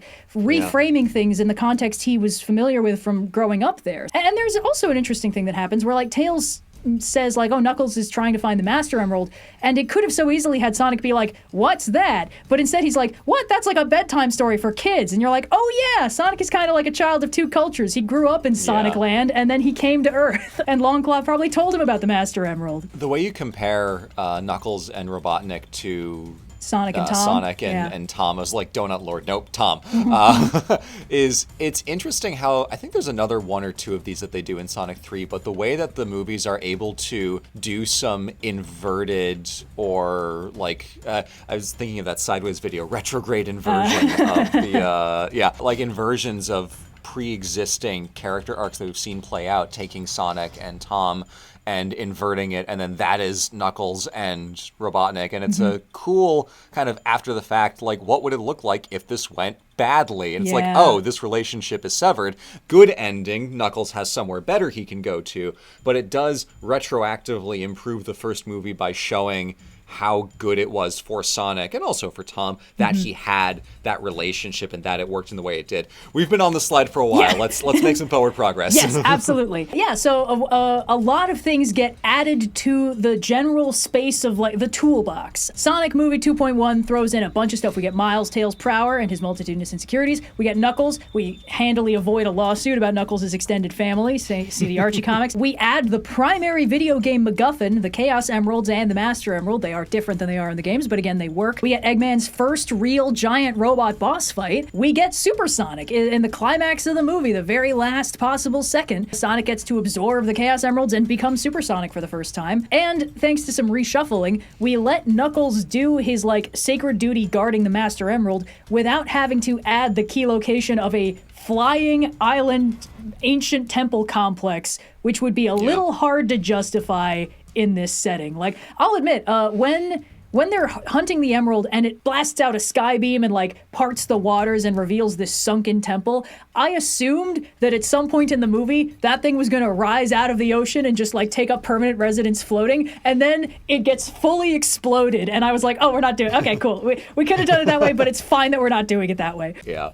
And this is very video gamey, but at the same time, the way that it's sort of framed, it just feels like we're learning more things about how this world has to work. Like, the Chaos Emeralds are always a MacGuffin in the games. The ability for Sonic to go supersonic has been consistently a thing for a while now. And also, making Eggman sort of the driving force behind trying to find the Master Emerald and use it for evil makes sense, because from what we saw in the first movie, like, Robotnik is very, very dangerous, and he's only limited by his resources. Yeah. And this thing lets him just immediately make anything he wants. So like, oh no, he's gonna be so bad. One thing I wanted to highlight in this movie is the arc that they put Sonic through, because it's got a very clearly delineated one. They sort of do this thing where like Tom or Maddie will just verbatim say like what the thesis of the movie is in like the first 10 minutes, and then they'll just keep coming back to it. And they do that in this movie where Tom and Sonic are having like a little like boating expedition, and Tom's trying to give him fatherly advice and Sonic gives him the "you're not my real dad" situation. But it's a very intermediate step. The way that the arc starts and ends, it's very necessary for the character arc, but it's not trying to complete an overarching arc in a very interesting way. And I'll get through the pips on this slide to explain what the hell I'm talking about. Yeah. But when they start off, like, Sonic is fucking thriving. He's living his best life. He no longer has to hide in the shadows, so he's just trying to be Batman at this point. He's doing these ill-advised vigilante heroics which put others in danger. He's like, okay, great, I'm done. I'm a hero now. I'm the blue vigilante or whatever. And Tom, who again is still like, Sonic, you are a child. You are in fact the child I have adopted, so you're gonna need to ratchet that shit back before somebody gets hurt. Tom, I think, says verbatim, like, you're putting other people in danger, and that's not what a hero does, which is interesting because that's true, but Sonic takes it the wrong way at the midpoint of the movie, and we'll also get to that. They do some interesting stuff with a fairly standard character arc, just kind of woven through this movie. And like I mentioned earlier, Sonic is kind of distancing himself from the concept of being in this family. He's like, hey, Tom, you're my friend, stop trying to be my dad, etc., etc., etc. I will say one thing that I really like during that scene is that, like, at one point it's like, oh no, there's no brakes on this runaway, like, van that I'm trying to steer, so how do I stop it from hitting these people? And he disassembles it at super speed using a drill, so it just falls to pieces before it hits anybody.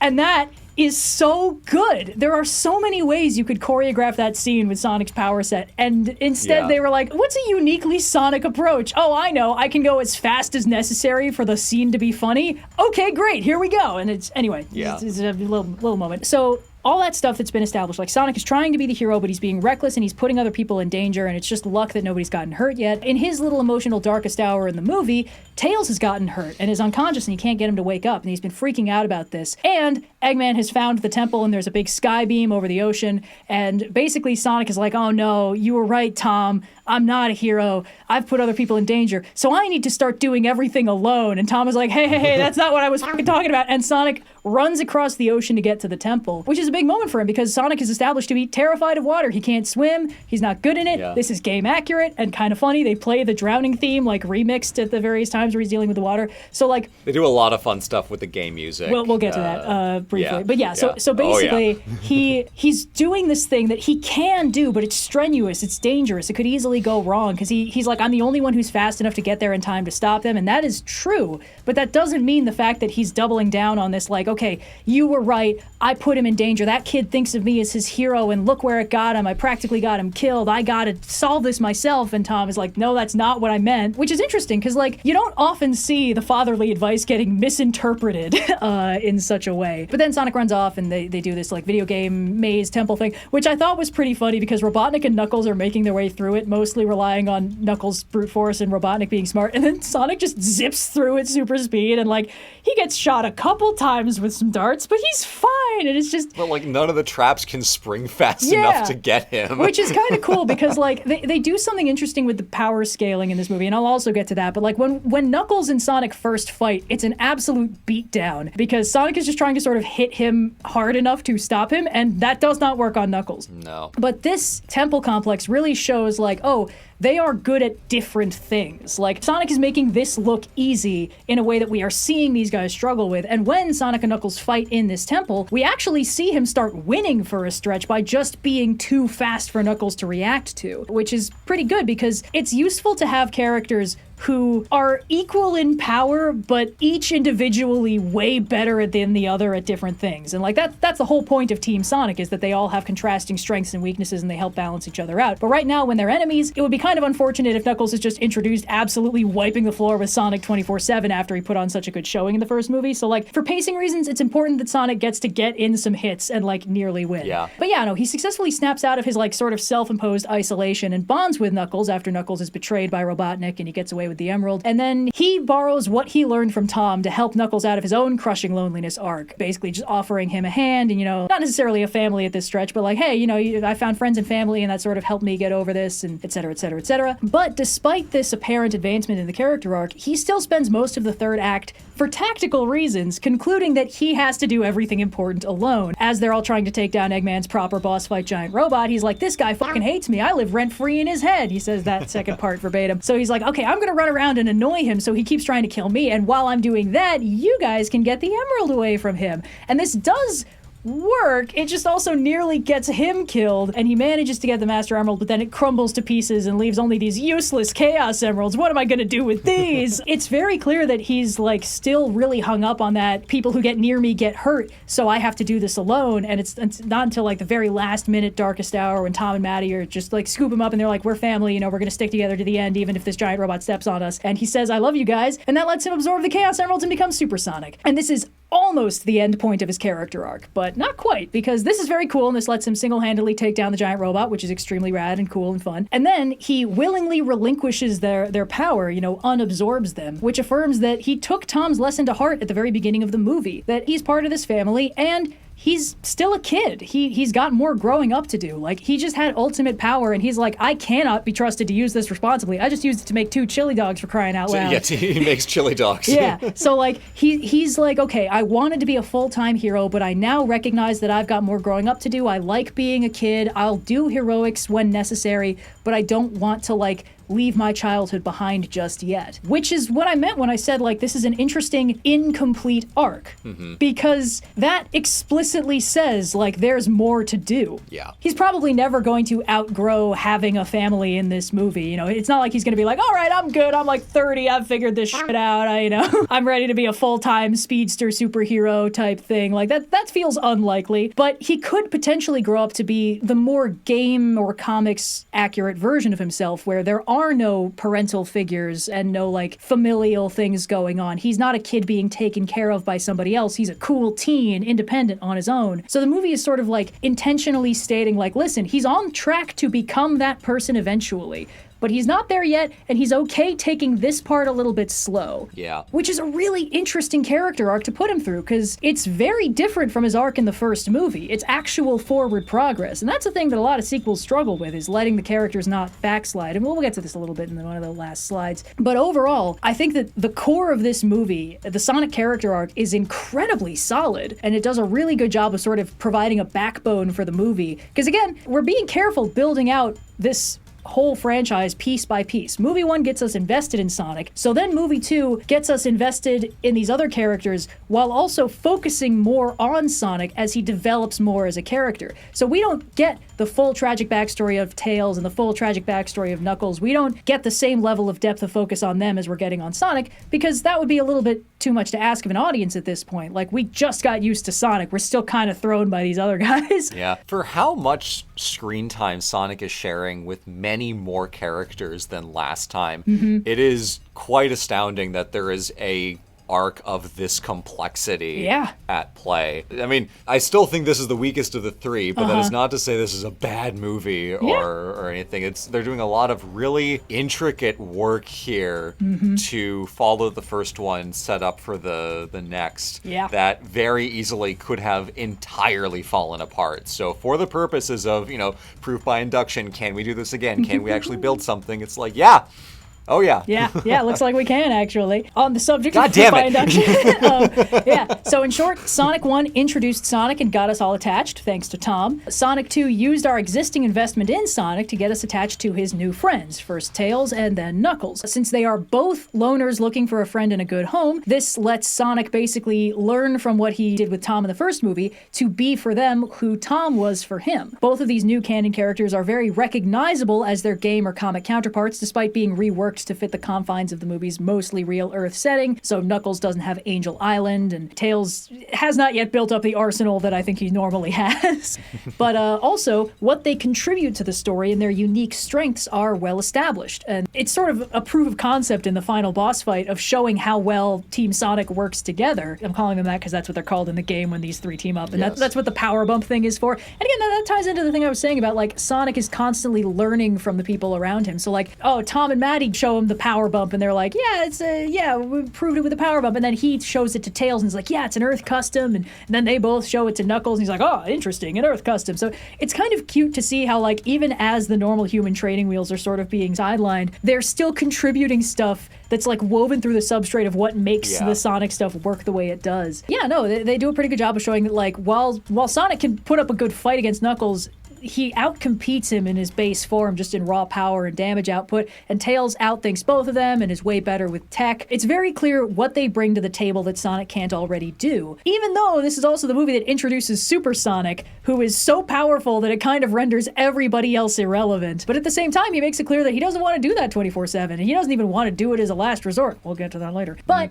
now that we've seen them pull this off twice, pretty confident that they can probably do it again. Indeed. Hell yeah, brother. So yeah, it's time for step 3, gun. Even a normal movie-going audience is enamored with this new one. I hear Keanu Reeves is in this one, and I just saw that guy ride a motorcycle up a building. Hell yeah. What? Hell yeah. What? That's a fourth BDG reference. Yeah, okay, great. So, the movie's getting started, and thanks to the last 2 movies of preparation, we've got a really solid status quo to work with here. Sonic, Knuckles, and Tails, they're all established, they're in character, they're ready to go, they're besties, they like each other, they've got strong emotional support, great rapport. I guess it's implied they're all living in the Wachowski house, which makes sense. That place is massive, so, like, I guess it all works. Big. Yeah. In this economy? Yeah. Hey, listen, they're kind of in the middle of nowhere, so, like, town of Green Hills, hey, it's fine. Yeah. They've already established the Chaos Emeralds, they've shown off Super Sonic. We know roughly how they work, but we also know how dangerous they are in the wrong hands. As of the end of the last movie, the government and GUN are no longer trying to kill or dissect Sonic and friends, what with them saving the world from Robotnik twice, so they can be heroic without worrying too much about secrecy or anything like that. And at this point, we've gotten so used to these guys that we barely need the normal human training wheels at all. And also, thanks to the MacGuffin hunt from Sonic 2,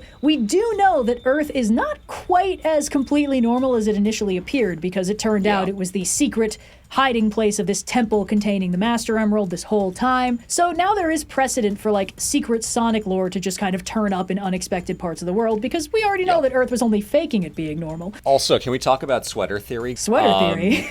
What's Tom's wife's I remember name Sweater again? Theory. Maddie, yeah. Maddie. It was like Mindy. No. Maddie. She's wearing a pink sweater here, and the character that we see at the end is Amy. Yeah. In the previous movies, we've seen she has like a yellow sweater. Tails is introduced at the end. She wears, I think, like red in the second movie. Someone laid this out better than I can recall it now, but it's like a whole thing that she's always wearing like a shirt or sweater of like the next character that they're going to introduce. My God. How could I have not seen it before? But yes, in short, this movie is starting off in a really solid place. We've already done all the homework, all the heavy lifting. We can kind of just get to the good stuff. And the stuff is so good. So good. Shadow the Hedgehog was crafted in a lab to be the coolest thing alive. Your slide doesn't even do him justice. He does not do the Akira bike slide up the side of a building. He does it off the top of a building. Yeah. Listen, one of the things I learned about this movie when I was making this slideshow, a lot of the best scenes are really good in motion and incredibly hard to capture in a screenshot. Yes. But like, so Shadow's opening is already off to a strong start. And his first fight scene with Team Sonic is so good. Like, every single trailer shot of him being cool was encapsulated in that first scene, which means they didn't even spoil anything by putting him in the trailer. Yeah. He's just that cool all the time. It's an unbelievably strong start, and it's so good. It's hard to describe. It's hard to talk about because it's just so fucking good. It's such an incredibly well choreographed fight scene, and they managed to do this kind of interesting thing, which I'm sure they were very careful about in this movie. Because here's the thing. Shadow, like Knuckles before him, is introduced outclassing our previous heroes. And in fact, true to form, he does it by beating up Knuckles, our current strongest guy. They wharf my man so hard. But it seems like they want to work really hard to make sure that Knuckles does not become irrelevant one movie after introduction. And we'll get to it a little bit later, but like, they don't just want to have these two super hedgehogs making everyone else completely irrelevant to the progression of the movie. But in Shadow's opening scene, he does get to be the coolest kid on the block, and it's just, he wipes the floor with everyone. It's so tight. And one of the cool things about that is his specific power set is kind of a hard counter to the others. It's not that he's like no-selling their attacks. He can teleport. That's kind of a hard counter to super speed. It doesn't matter how fast you are, he's just gonna not be there anymore. And like, Knuckles doesn't get to hit him because he teleports, he catches the fist, he teleports around and kicks him a whole bunch. I've seen so many things where the power scaling is done by basically being like, your attacks don't work on me anymore. Like, I'm just too strong and tough. I'm Frieza-ing this. And they didn't do that with this. They're just introducing new characters with new contrasting power sets that interplay with each other. It's more like a rock, paper, scissors situation. Yeah. Which I thought was cool. I was concerned because my boy Knuckles, I like him so much. And then they were immediately jumping to the guy who breaks the power curve. And I was like, please be nice to my man. I think the reason this works is that he is able to, in a way, outclass all of Team Sonic kind of at a stroke because he's not faster than Sonic. Not exactly, but he is untouchable because he can teleport. So neither of the three can lay a hand on him. As strong as Knuckles is, as fast as Sonic is. Shadow is not faster than Sonic because he needs the bike to get up speed, but he is introduced as functionally invincible, which is a really good way to make him a threat that they clearly have not dealt with before in either the axis of Robotnik or Knuckles in the last movies. And one other interesting thing about Shadow's introduction is he's in a reactive state. He's not actually starting any of these fights. I mean, he throws a car in their general direction, but it doesn't look like he knows they're there at that point. He's doing this because Gun came after him, and the reason why he doesn't want to talk, even though Sonic is like, hey man, let's talk this out, is because they came out of a gun helicopter. So you as came far out as of a gun helicopter. There's nothing to talk about. Thanks. Very good. So Shadow is in this purely reactive state. All he wants is to be left alone. He's not doing this damage on purpose. He just wants people to leave him alone right now because he doesn't know why he got broken out. Plot stuff hasn't happened yet. He's just out and about for the first time in 50 years. And immediately people are being shitty to him. So he's tremendously cool, but he's not malicious. So like, we're already kind of getting to know him in a weird way. Like, oh, Sonic is annoying him? Yeah, that makes sense. Sonic is pretty annoying. But now that we've had the coolest opener out of the way, we can lock in some of the themes in this movie in the traditional way that we normally do. Characters that are father figures or like supporting family figures to other characters, saying them verbatim. Yep. So there's some sort of key questions, some like reading comprehension questions that pop up in this movie. Primary one is, who would you have become without the love of your family, and who would you have been if you had a loving family? There's a really funny bit early on. It's not funny, it's sad, but like it's funny because it was just so like blatant, where Sonic like is talking to Tom and he's like, man, I just don't know who I'd be if I had never met you. Like, I'd probably be a totally different hedgehog. And as he says the second half of that, it's just hard cut to Shadow being sad in the rain. And I was like, wow, wow, that's so subtle. Yep. But secondary note is that, whatever this is, you can't do this alone. You don't have to let your pain change who you are inside. Make good choices, and you always have a choice. And of course, the light shines even when the star is gone, which we will find out what the fuck that means later. Oh yes, here we go. This is where the thing I was talking about with Knuckles comes up. The escalation of the threat in this movie is a very clean ramp up from the first two. Because the thing is, Sonic 2 already dropped in Knuckles, Supersonic, and Robotnik in a giant robot that was just like flattening the town effortlessly. Which means for Sonic 3, the new bad guys have to be even more dangerous than a Chaos Emerald powered Robotnik giant robot. Fortunately, they are. So the opener, we established, like you just said, Shadow is untouchable. He's got all these crazy powers that the others can't really match. They haven't figured out how they work yet. He's got a complicated suite of chaos energy abilities. He can outmaneuver Sonic. It's pretty clear that he's not faster than Sonic because he can't get away from him, and we know Sonic can go faster than that. But he's still, like you said, he's untouchable. He's got all this other shit going on, and when they clashed, they did take out the entirety of the Tokyo power grid. So, like, kind of dangerous for those two to fight. Not even top 10 most annoying things that have happened in the Shibuya district. Yeah. Poor residents of Tokyo. Yeah, I guess that's probably why everyone was just kind of clearing out, like, okay, this looks like it's going to be some bullshit. All right, let's get out of here. Fucking influencers again. Yeah, last week it was Godzilla, and now this. But also, it turns out that the Robotnik who broke Shadow out of gun prison was not the Robotnik we're used to, despite using the same emblem on the I'm hacking your shit thing. I don't know why they have that happen. I mean, I know why, it's movie language, but it's always funny to me when it's like, oh, we're being hacked. See, my screen's glitching out, and there's like a logo on it now. It's like, oh, fuck, that's crazy, man. But yeah, so like Gerald Robotnik is like regular Robotnik, but more malicious. Like, I love Double Robotnik. I mean, again, Jim Carrey having the time of his goddamn life after he said he was retired, only coming back because it was so much fun. But the Double Robotnik, you're going to explain this in like 2 seconds, but Probably. it works so well. It does. To see, and this comes into play at the end, but like Robotnik is already such a monster, but then, again, the family dynamic is inverted. Like, how can we make this even worse? Oh, give him an awful father figure. Yeah. And or I guess grandfather figure, whatever the hell it is in this movie. It's a grandfather, yeah. No, it's very interesting, too, because, like, our Robotnik is, this, like, horrible monster in various ways. He's also very goofy in a certain way. And one of the things about him is, like, at the end of the second movie, when he's in his giant robot, this is the first time he's had this kind of power. Like, for most of the movie, he's just been running around with his normal drones, and even before that, he was pretty stripped down. Like, he'd been stuck on the Mushroom Planet for a while. He didn't really have much going for him. Robotnik is always dangerous, but he's proportionately way more dangerous when he has access to more power. So this is the first time we get to see him in, like, true world-conquering aspect. And, like, Sonic's like, hey, man, what are you even going to do with all this power? And it's like, haha, this is going to be funny. And then Robotnik is like, I'm going to enslave humanity and force them to service my machines. And then who knows, maybe that'll be enough. And it's like, A, wow, that's not funny. But also, B, fascinating insight into his character with just like, maybe that'll be enough, because you really get the feeling that there's some kind of like yawning, unsatisfied void within Robotnik, and he doesn't know the shape of it, and he doesn't know what would make it go away. And the implication in this movie is that perhaps it was simply because he was not loved as a child, or, didn't have a family to help him out, although, no, in this family probably would have made him worse. Yeah, shove that in my orphan face. Yeah, no, we've seen it. Going back to Sonic 1, we've seen it. Yeah, this has been planted from minute one. But it is interesting because Gerald Robotnik is a very different kind of bad guy, and we'll get into that later. But so far, the movie's off to a strong start, but this is also pretty standard for what we've already seen. There's a new bad guy, they're dangerous, they're up to some shenanigans, Robotnik's around, we're just trying to figure out the shape of the threat some new goddamn wacky animal.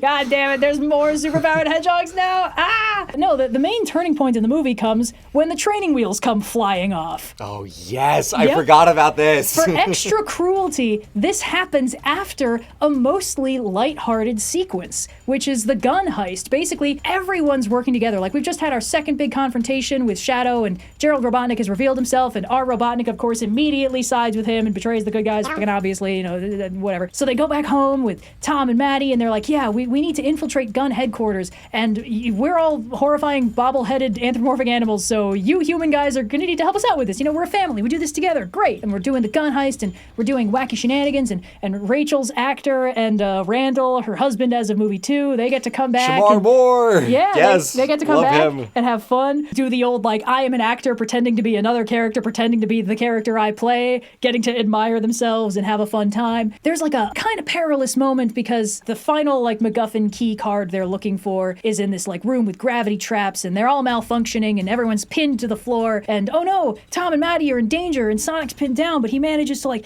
pull together and save them at the last possible second, and it looks like it was really difficult, but, you know, he keeps his family safe the way he always does. Everything's fine. And then Tom does a smart thing. He uses his little hologram projector they've already established to impersonate the superior officer of the gun lady who's being the biggest problem right now, so that she will hand him the access key, and then they can make their getaway and keep it safe. And of course, Shadow turns the corner and sees the guy responsible for his tragic backstory and fucking nearly kills him immediately. And then the hologram drops and he's like, oh, I don't know who that is. And then Sonic is like, oh my god, Tom, my beloved father figure, Tom, holy shit. And Shadow's like, oh, that sucks. I mean, I was planning on destroying the world anyway, so I don't feel that bad about it, but man, that sucks.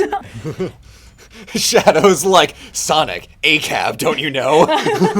Shadow's like, oh my god, I'm so sorry. And he's like, oh my god, and now the town of Green Hills won't have its sheriff. And he's like, oh, never mind. ACAB.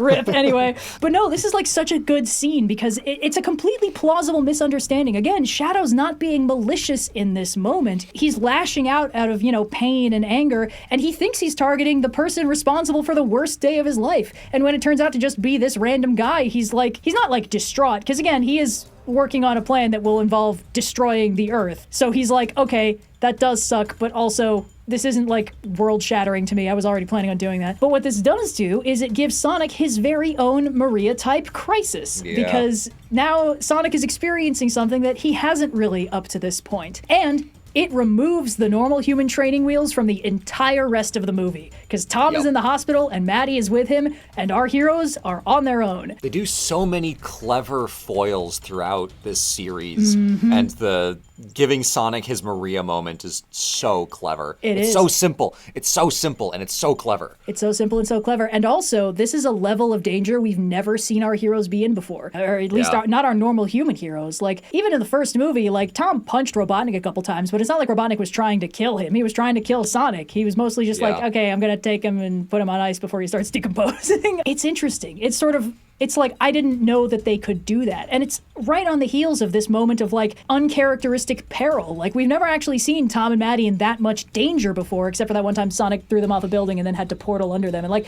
even that was kind of played for comedy. The danger of that scene was like, oh man, I hope we don't get fucking impaled on this rebar that's getting pulled down by the malfunctioning gravity floor. Like, that's dark, man. That's fucking visceral. That's way different than getting cleanly chucked off a building. So this is huge. This is staggering. And it kicks Sonic back into his, like, movie 2, I have to do this alone to keep everyone else safe crisis. And this is like a smidge of character backsliding, but it feels justified because this is a completely different level. And also, it's hitting him differently than, oh no, Tails got hurt in the previous movie, but this is like, Sonic already lost a parent, and all of his new family connections and friendships and anchoring into this new world, everything that took him out of his crushing loneliness arc is anchored in Tom. It's all because of Tom. And at this very moment, he's actively dying because Sonic couldn't protect him. This is probably the worst thing that has ever happened to Sonic's normal humans. Yeah, this is on planet Earth Sonic's worst day ever. Yeah, exactly. And the situation is also new to Sonic because when he lost Longclaw, it happened cleanly on the other side of a portal and there was truly nothing he could do. Like, she was protecting him. She was the mentor. She was the leader. She was single-handedly fighting off these echidnas. He was getting rescued in that moment. This is just a horrible, tragic thing that has happened. And crucially, the person responsible is still accessible, which was not at all a factor in Longclaw's sort of off-screen Disney death situation. It makes sense that this would set Sonic off in a very new way, and it does lead to this very interesting character conflict where, like, as of last movie, they swore, like, not to use the Chaos Emeralds, and Knuckles is like, you are in no state to make a decision this serious, and Sonic is like, I am not asking. It's good. It's good. And not just that, like, these two are coming in, these two are loggerheads, and Tails is kind of in the background, like, guys, please stop fighting, because there's nothing else he can do. Like, Tails really is the kid sibling in this situation. He cannot stop them from having this conflict. And again, my guy Knuckles gets a really good showing by being the one who chooses to back down. Not normally a trait they give him, where he's like, we swore an oath to trust each other, and I will honor it even if you are not doing so right now. Yeah. And gets Sonic them Chaos Emeralds, which leads to the best live-action DBZ fight we will ever see. Oh my god, they fight in Sunio in Greece. It's so good. They do also blow it all up. It's perfect. I know. Yeah. Oh, this was a really hard scene to get a screenshot of that captured any of the energy. It's all just like lightning and silhouettes, but it's incredible. It's so good in motion. I love the fight around the world sequence they do here. It's a lot of movies have kind of played out a version of this, but Sonic 3 does it by far the best. It's like, oh, punch them past the pyramids. That's general shorthand for somewhere far. But they really do the work, get some interesting locations. Because, Grease bias, obviously, but, this is a fantastic pull for a sequence. Yeah. God, I love this fight so much. When I first watched this movie and they took this fight to this, beautiful Greek ruin, I was like, wow, Blue's gonna love this. And then they blew it all up, and I was like, maybe not. But yeah, no, this sequence was incredible. Like, the part that stuck with me, it's so little. It's like one of them gets punched into a mountain and then, launches themselves away from it, and the tectonic plate with the mountain on it shoves back 20 feet and lava erupts out from between them. And I was like, that's insane. How have I never seen anyone do that before? Like, I've watched my fair share of Dragon Ball and Dragon Ball scale fights. I've never seen them do that specific bit before, and it's so clean. I need to rewatch this. It's been too long since I've seen it. It's so fucking good, man. The choreography on this is incredible. And of course, part of it is that very early in the fight, Super Sonic gets the Chaos Emeralds briefly knocked out of him, and then he and Shadow clash over the emeralds, and then they both enter their super modes. This is a clash of the titans, because otherwise it would be kind of a curb stomp, because Sonic is a shining golden god right now, and Shadow is powerful, but not that powerful. And what's interesting about this specific scene is that there's also the first moment of what looks like malice from Shadow, which is he starts taunting Sonic about, where are your friends? What kind of hero abandons the people who care about him? Especially that one guy. What was his name? Tom. And it's like, hey, Shadow, what the fuck are you doing? And then it becomes very clear that what he is attempting to do is commit suicide by Super Sonic. He is intentionally pissing Sonic off so he'll fight him and kill him. There's so much good characterization happening here, and some of it is very overt, obviously, on Sonic's side, but what Shadow's doing, once you realize, if nothing else, by the very end, once they're on the moon and Shadow's like, go on, finish it. You're like, okay, cool, you get it, but you can slowly figure out over the course of the scene what Shadow is doing here, and it's that's tasty. It's delicious, yeah. And it's absolutely fascinating, because at this point in the movie, we have learned the scope of the evil plan. Gerald Robotnik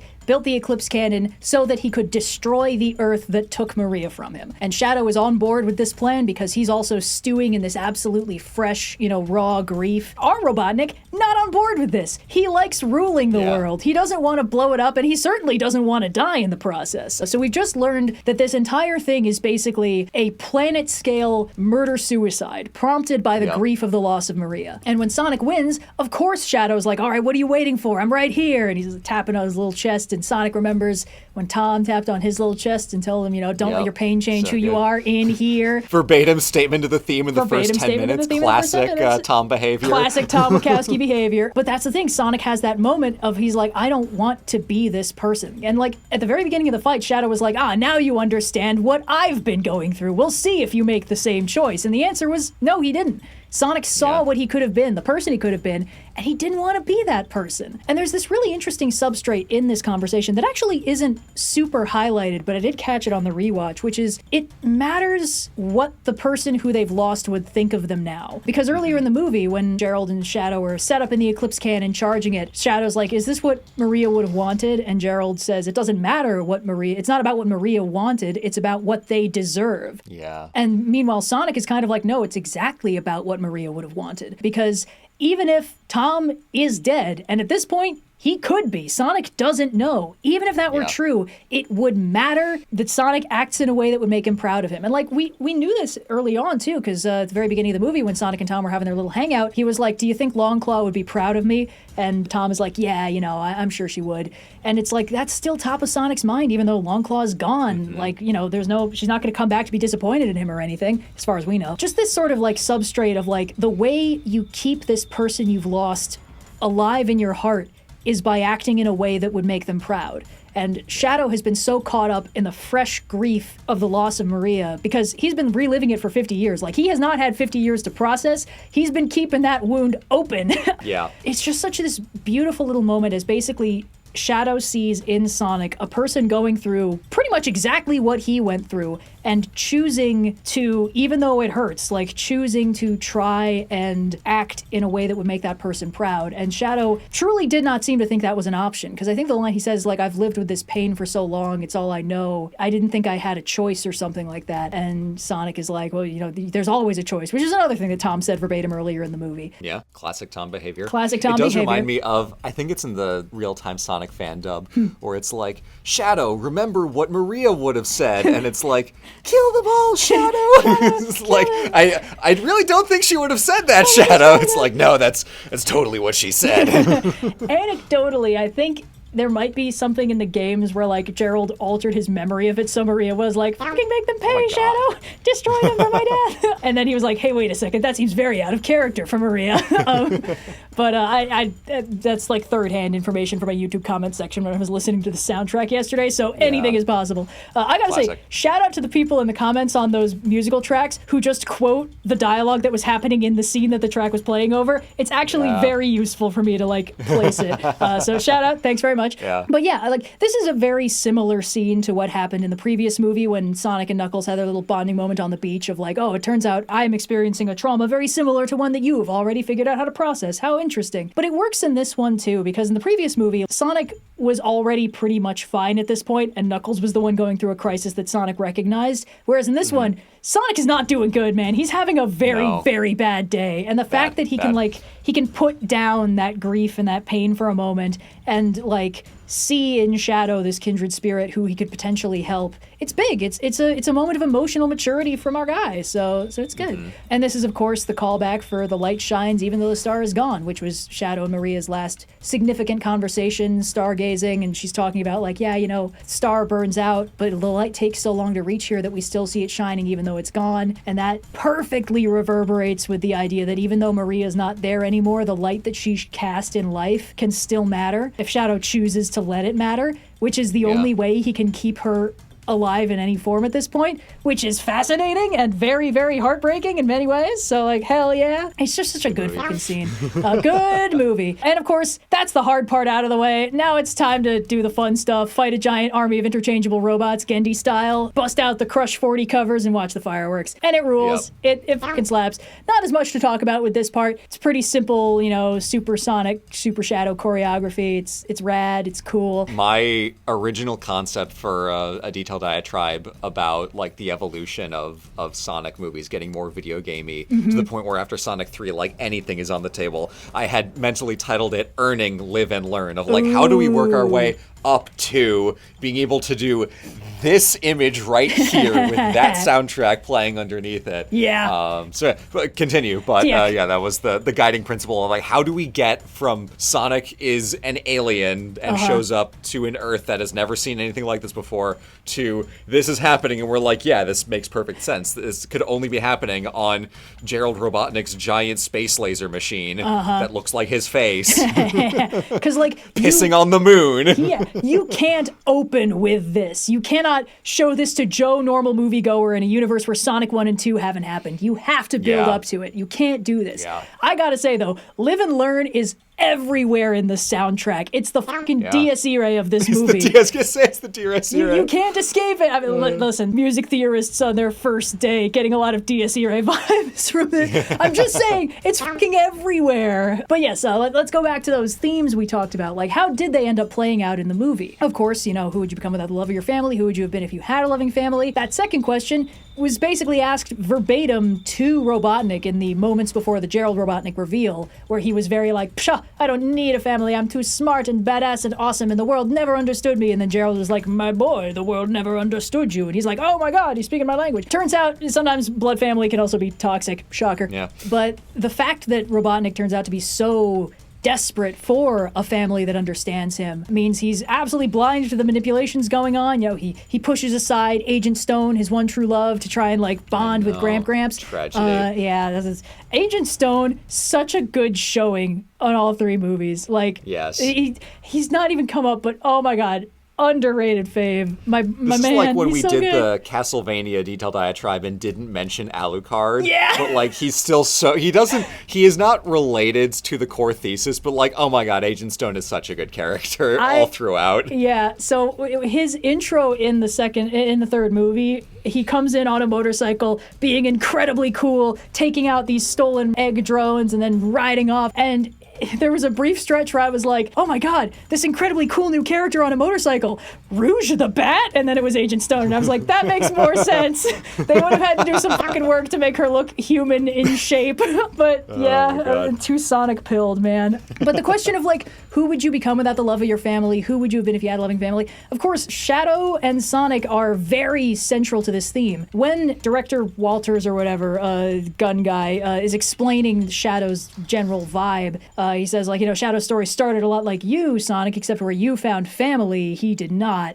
He found us instead, and he got poked and prodded in a lab for a while, and then we accidentally blew up his one friend. It's very interesting because they're very explicitly framed as like dark reflections of each other, which is, you know, this was a major point in the Dark Reflection video I did semi-recently at time of recording, where Shadow is who Sonic could have easily become, but also, in contrast, Sonic is who Shadow could still become. Yeah. And so they end up sort of each finding in the other this strange familiarity in a way that neither of them have ever experienced. Because like there's something in this movie that I thought was very interesting. It's a very minor point, I guess. It's in that scene where Shadow and Maria are stargazing. It's after they were watching like a horror movie that was like, beware the alien freak, and Shadow was like, oh god, that's me. Sonic is like, I'm a hedgehog, I know what that means, and Shadow does not know what he is. He is the first of his kind that he's ever seen. He hatched out of a fucking meteor. He has no idea what he is. He just knows that everyone's terrified of him. And it's so sad, because like in that flashback, he doesn't want to hurt anyone. He doesn't want anyone to be scared of him. It distresses him so much to think that he might be feared. It says to Maria, like, I don't know what I am. And she says, you're my friend. And it's just like, oh, fuck. Yeah. It's so good, and it's so heartbreaking, because like Sonic has truly always had context for who he is and what he is. And like his power has always been framed as like, it's something other people want, but like it's your power, you know, it's cool, it's rad. And then Shadow is like, I destroy everything I touch, apparently. And I'm sure a factor must have been that the chaos energy that blew up Maria was from him. Like this entire lab was about extracting it from him. So like that can't have been good for him. So now that's on your conscience. I don't know what that's from. That might also be BDG. That's definitely BDG. We're up to 5. God damn it. Yeah. But yeah, of course, there's also the secondary theme of you can't do this alone. This really only comes to a head in the bit where Sonic and Knuckles are sort of clashing over the emeralds, because he's once again back in his Sonic 2 mode of like, everyone else is getting hurt, I have to do this myself, I'm the only one who can. But one thing that I thought was very interesting is that in the finale, when they're, you know, working together to stop the Eclipse Cannon, Sonic is the first to fall. He loses the transformation into Super Sonic, and he starts falling to Earth. So Shadow is blocking the beam by himself in Super Shadow mode, and Tails and Knuckles have to work together to rescue him, while Robotnik and Shadow sacrifice themselves to keep the Eclipse Cannon from blowing up and taking Earth with it. Sonic is the reason the world gets saved. He put all this in motion. He got Shadow out of his own head and like saving the world. He inspired everyone who's working together to save the Earth, but he literally and physically could not do it alone, which is a really good way to like make good on the theme. And there's no point where he's like, oh, I failed, I should have done more, because he's like, hey, the world got saved. Like, everyone's okay. Gives Knuckles a big hug. I was like, yes, it's what what he deserves. I don't know. I just thought that was really solid because it would have been so easy to let him do. Because in the second movie, if there's one flaw in the theming, it's that they did this like we did this as a family, and then he single-handedly wins because he gets his Super Saiyan power, supersonic, which is rad.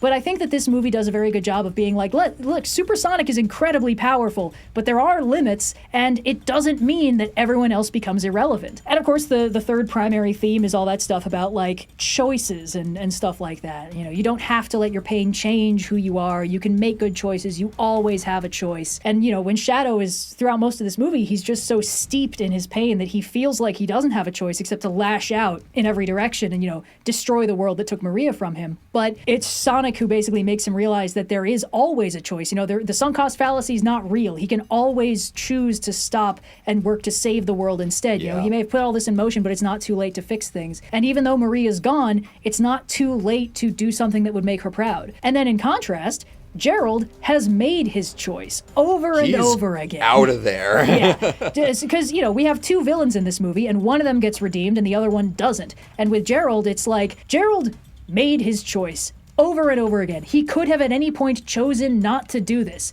That ship has sailed. He is locked in, and he gets a very unceremonious death, I gotta say. It's like clearly purposefully so. Robotnik, like hedgehog quill pricked in the butt, and he gets launched into the energy wheel and just fizzes out like a bug zapper. It's kind of fucked. But at the same time, it's like, listen, he's already done all the damage he's going to do. He's not an imposing figure. He's 110 years old. He's got a nano suit. It's not going to hold up to any of these guys. We don't need him anymore. He's already served his purpose in the story, and more importantly, he's already made his choice so many times over. In the movie, they were like, he is so much worse than the Robotnik you're used to. Unbelievably, unfathomably, all the way at the bottom of the scale on he was a good person in these movies. Yeah, he's just so terrible. And like, you understand the grief that he's experienced, but also it has been 50 years. He could have done anything else, and instead, he meticulously plotted a way to kill an entire planet out of revenge. You know, an entire planet of other people who could just as easily be Maria. It's a good movie. It's a really fucking good movie. And on the larger scale, all three of these movies work together in a very solid way, and they build up. And I think this is the increasing video gamification that you wanted to talk about a little bit, because Sonic 1 is a relatively grounded road trip buddy comedy. You know, small town cop makes friends with a weird little alien, and there's a mad scientist who wants to dissect the weird little alien. I feel like there's like 10 movies that fit that exact plot. Yeah, like minus the video game IP, this is like a dozen movies from the 70s, 80s, and 90s. This is E.T. in a different font. Yeah. It's a very solid foundation. It lays the groundwork and it gets us invested in Sonic again. It doesn't work at all if he's not endearing. And then Sonic 2, okay, that mad scientist is back. He's got a powerful new ally. He's looking for a very dangerous power source. The weird little alien has a weirder little alien buddy. And the power was family all along. Great, okay, pretty simple building. And then Sonic 3, the all-consuming agony of grief can drive you to become someone you long recognize, but it's never too late to choose a different path. And also hedgehogs can breathe in space. Yep. And it's fucking great. It's perfect. It's good. Like, we had to have the first two movies of Foundation before we could get anywhere near that weird with it for Sonic 3. Mm-hmm. And it works. I would add my piece, but I've already said it over the course of the slideshow so far. Yeah, well, there might be a chance to add a little bit more, because the other thing that the movies build up well is the consistent power scaling. Because there's kind of no way to leave the power curve alone in Sonic the Hedgehog. There's too many power-ups baked into the format of the games and the stories. There's always going to be some kind of final boss fight that you fight in supersonic mode, and there's always got to be some reason why you can't just be supersonic the whole time. And if we're not doing the Dragon Ball thing where the 7 Chaos Emeralds scatter to the ends of the earth every couple days or whatever, then there's no reason why Sonic can't just go shine in Golden God mode 24/7. So how do we actually, how do we ramp up the power scaling to the point where we can get that live and learn sequence without it seeming like it makes no sense? So in the first movie, Sonic's power-up is his zappy blue speedster mode, where he gotta go fast, and it's triggered by extreme emotions. Rule of threes it, first despair, then anger, and then finally power friendship. Robotnik is an antagonist who's solid and malevolent, but kind of wacky, which sort of undercuts his threatening qualities for most of it. He becomes steadily more dangerous over the course of the movie as he accumulates more power. And in fact, he's borrowing power from Sonic to start enabling all of his more dangerous machines, which sort of helps explain. One quill. Sliver, 1% of Shaggy's true power. just enough to make Robotnik already very dangerous. And just that little bit of planting means we are prepared when Robotnik becomes exponentially more dangerous when anything enables him. As of movie 2, Sonic's Zappy Blue power-up is now his base form, basically. It's effortless for him. When he goes fast, he always gets zappy. They introduce Knuckles, who is a new threat who can match Sonic's current power level, but as established, the way they choreograph the fights makes it pretty clear that it's a rough clash of equals, but they are equals in completely different regards, so they both have to be tactical about what they do. Robotnik is the villain again, but with the Master Emerald, we get to see how truly devastatingly dangerous he can be, because it's like, oh, this thing turns thoughts into reality, and he's got a lot of bad thoughts. Yeah. And of course, for the cherry on top, they introduce Super Sonic, roughly game accurate. He absorbs the Chaos Emeralds, gets all glowy and gold and unstoppably powerful. Like, this can turn thoughts into reality, and this guy knows Sonic lore. Oh no.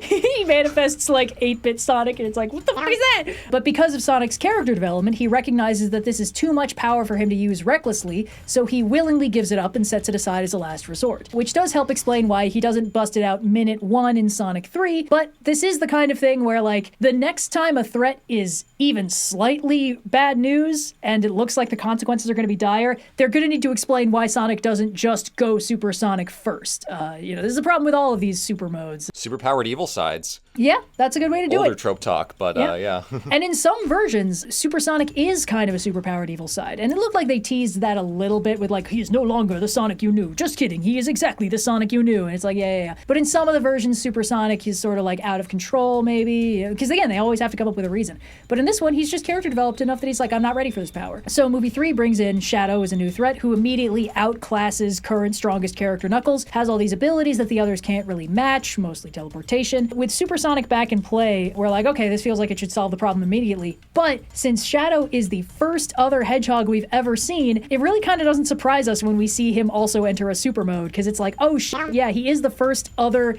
same thing as Sonic.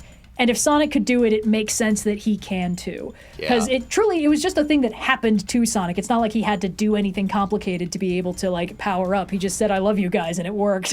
So, and then we get this massive, DBZ style clash of the Titans, but it resolves the same way the previous ones did. He loses the super mode, he depowers, they talk it out, he extends a helping hand, and then they repower back up and they do their awesome, live and learn sequence. The other two things that this contributes is Gerald Robotnik as a villain, like we just said, makes our Robotnik look so tame by comparison. Like our Robotnik is a menace, but he just kind of wants, something, that nameless unknown void within him. But mostly he just wants to be a problem and really weird, drink his lattes and be sad in a giant crab watching rom-coms. It is kind of an interesting comparison with Knuckles, where the thing that he wants doesn't necessarily change, but he fulfills it in a different way. Whereas, Knuckles is like, I have my responsibility to the Chaos Emerald to guard it and do this and that, and I feel like I am supposed to do this thing, so I will go with the logical step of team up with this Dr. Robotnik fellow. And he was like, oh, actually, I can do the thing that I want to do by actually being, Team Sonic instead. Dr. Robotnik is like, I want to learn and grow, become more powerful, take over the world because I think it'll fill the hole inside my heart. And then we realize like, oh, maybe he doesn't actually want that. Him wanting to actually do a good thing and fill the hole inside his heart by like actually being a good person for once in the end of the third movie still kind of fits within the characterization that's loosely established. I'm trying to say it doesn't come out of nowhere. The comparison to worse Robotnik definitely helps, but him being like, the seeds of him having good in his heart are in no small way planted with Agent Stone. Absolutely. And then fulfilled in, maybe then that will be enough. It's like, well, maybe he can be enough by being a good person for once. And then maybe that actually works. So the movies are able to talk to each other. Not the most elegant of points I've ever made in a detailed Diatribe, but there's definitely something there. No, you're right. I think almost all of Robotnik's redeeming qualities are bound up in his earth-shattering romance with Agent Stone. And honestly, my favorite subplot. But also, like, when we meet Robotnik in movie 3, he's full depression mode. And it makes sense. He had ultimate power in the last movie, and he lost it. He had the thing that maybe could have given him everything he wanted, and then it was gone. And then it's like, maybe my grandpa can be everything I needed. Maybe working together and being evil together will be all I ever wanted. And then it's like, no, wait, he was just using me.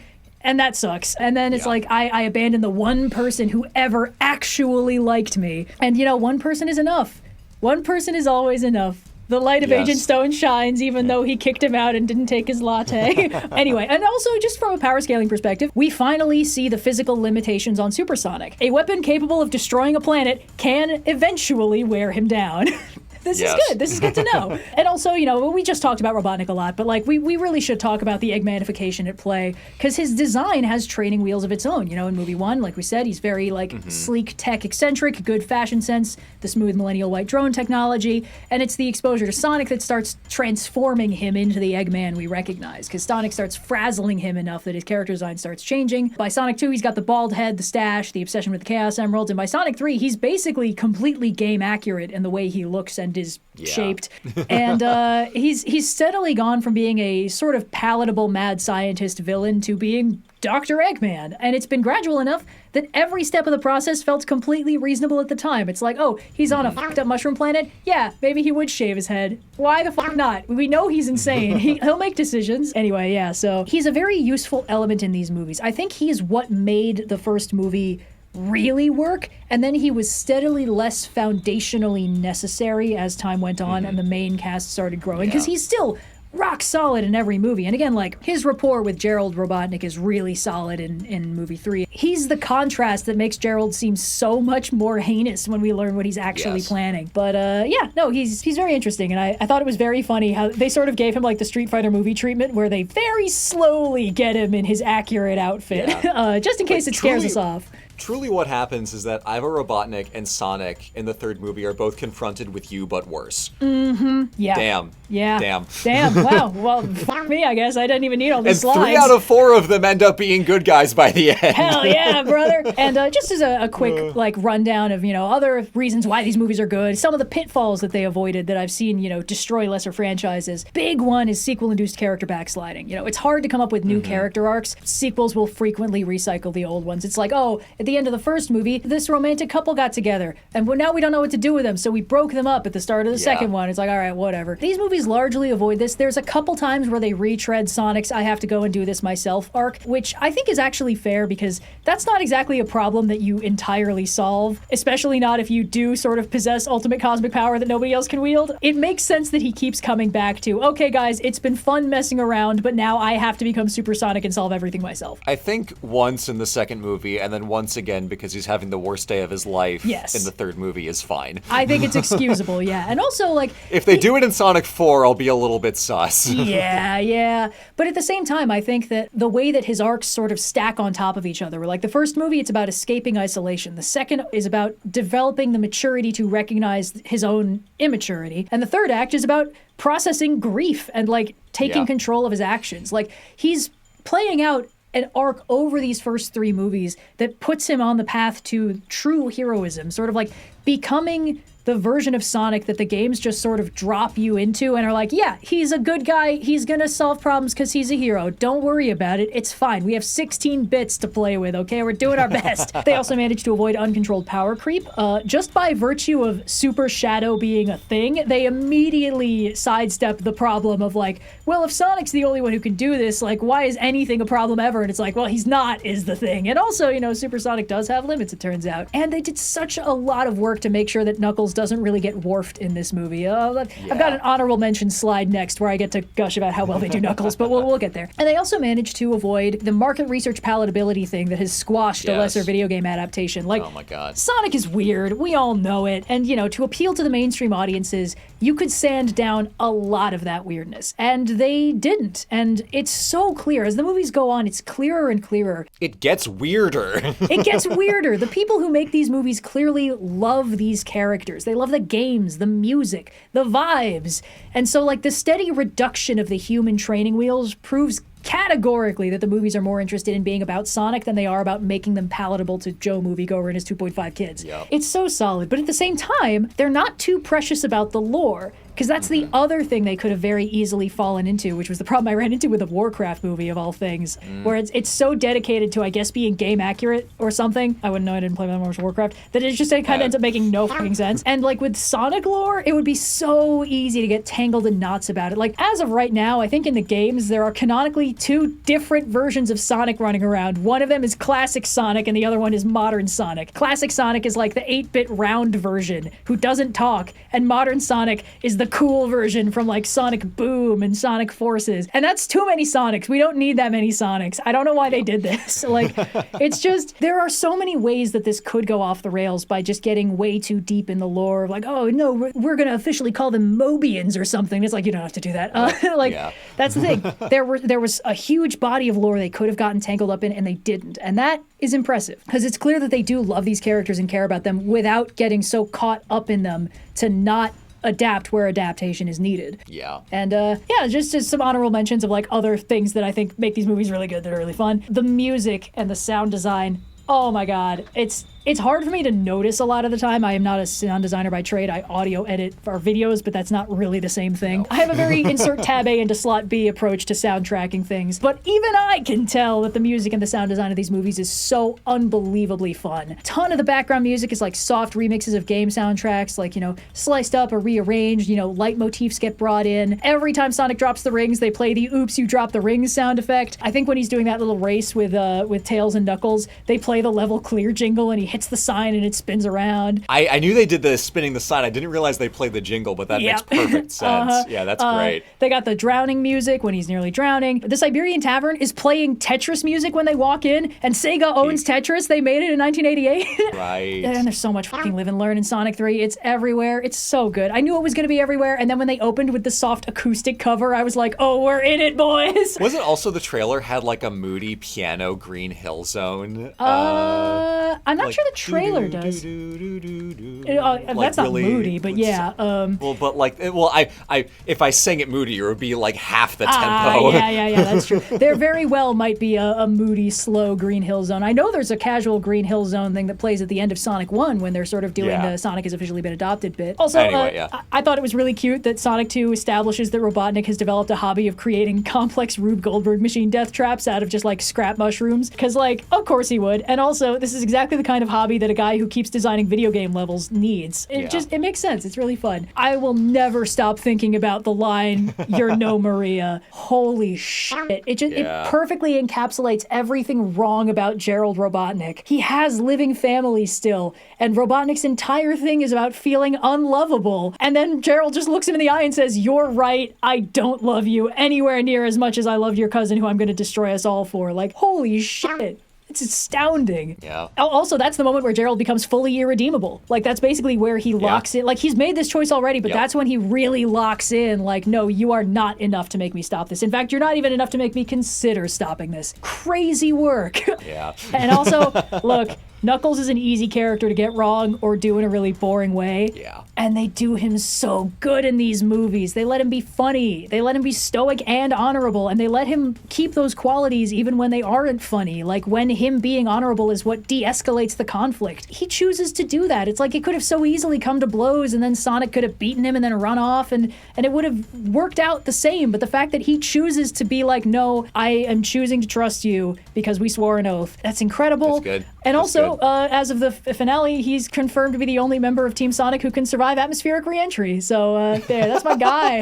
It's kind of a beautiful moment because it's like, oh no, Sonic fell out of supersonic mode. He's falling and Tails goes after him, but he doesn't have the stamina to get the ring out. So Knuckles just dives after both of them and single-handedly saves the day. And I felt bad because I was like, Tails didn't need to do all that. He didn't really contribute anything to it in the end, but like, don't tell him that. He doesn't need more on his conscience. But it's so easy to make Knuckles this kind of like big dumb slab or an easily tricked minion to the villain of the week before he remembers that he's a good guy again. And they didn't do that. This is a new version of the character and I like him so much. And it would have been so easy to do him wrong or let him get made irrelevant by Sonic 3. And I feel like somebody in the writer's room was advocating for Knuckles. I don't know who you are, but I respect you so much much because the number of times where like he buys time for the rest of the group. It's like, oh no, we're getting sucked into a black hole. Not to worry, I will single-handedly stop us from falling into the black hole with my teeth while you guys figure out how to get us out of here. It's so good, man. Everyone is essential. Every character matters. Every character matters. It's so good.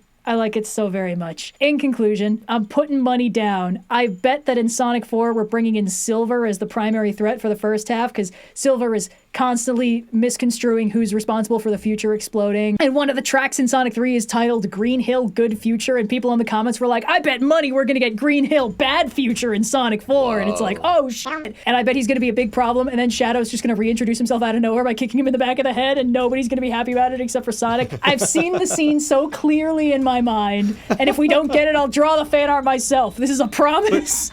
Didn't we get Metal Sonic in the after credits scene with Amy? We got Metal Sonic and Amy, yes, and that is interesting, especially because they gave us a bunch of Metal Sonics, and traditionally, there's only one Metal Sonic. He's like a prototype built to sort of try and replicate Sonic's powers and thinks of himself as like the real Sonic, and he's constantly trying to like replace or surpass real Sonic. And he's got some very interesting character arcs, especially in some of the comics. There's, oh no, I can't go off on this tangent. No, please don't. No. I've got dinner reservations. Yeah.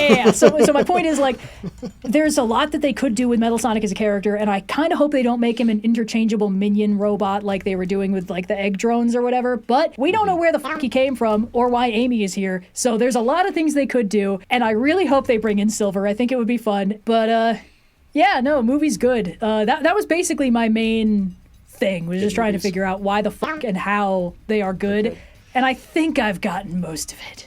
I think you've got it. I mean, I knew already that Sonic 1 is a perfect movie. Yes, of course. But now I feel like I understand much more holistically why this is easily the 3 best video game movies that may well ever be made. Oh, yeah. And as a trilogy together, functionally peak in every axis. It's astounding that these movies are good at all, let alone very good. Yeah, no, really. I am continually surprised and impressed. I've been burned so many times by franchises where, you know, past quality is no guarantee of future quality. There is always the possibility of things going off the rails. I have been consistently impressed. Every time I was worried that they were going to fall into a pitfall of some kind, they managed to avoid it, and it's always so good. Man, I've been talking fast for like 2.5 hours. Too fast. You gotta talk fast. You gotta go fast. I gotta go fast. Too fast and too fast. Sonic way. I like how he's said "gotta go fast" multiple times now, and only Shadow has commented on it being a catchphrase. No, I'm very excited. Shadow is too cool to let other people have a cool thing like a catchphrase. That's true. Yeah, I'm real excited to see what they do with that. I'm excited for more characters to show up. I'm also excited for just like the casual status quo chilling. Like the Sonic comics also do this, where they'll just let the characters like hang out and have a good time, to the point where when the plot intervenes, it feels distressing, because it's like, I know what the characters would be up to if that weren't happening. They'd be having a nice time. They'd be going camping together, or like visiting a ski resort. It would be normal. Like, Robotnik doesn't need to be doing all this. Well, until then, we will have 3 great movies to sate ourselves with, and then the 4th movie will come out, and we'll see whether it's whether my prediction Metal is Sonic, accurate. Silver, Jet the Hawk. Jet the Hawk. Are we going to bring in the fucking Babylon Rogues? Are we going to bring in Team Chaotix? Are we going to bring in Tangle and Whisper? Anyway. I think Silver and Metal Sonic for 4, and then Team Chaotix is 5. I mean, if you're bringing in Silver, you got to bring in Blaze the Cat, because otherwise, like, what are you even doing, right? They're like, they're a package deal. Do not separate. Who knows? Yeah, I guess.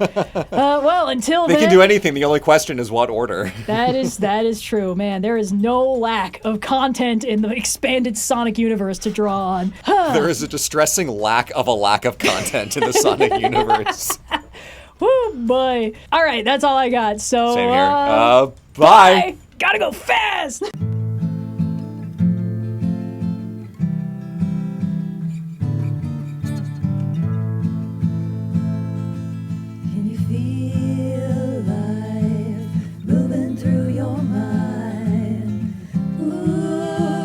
Like you came back for more. Yeah. Can you feel time slipping down your spine? Ooh, you're trying to ignore, but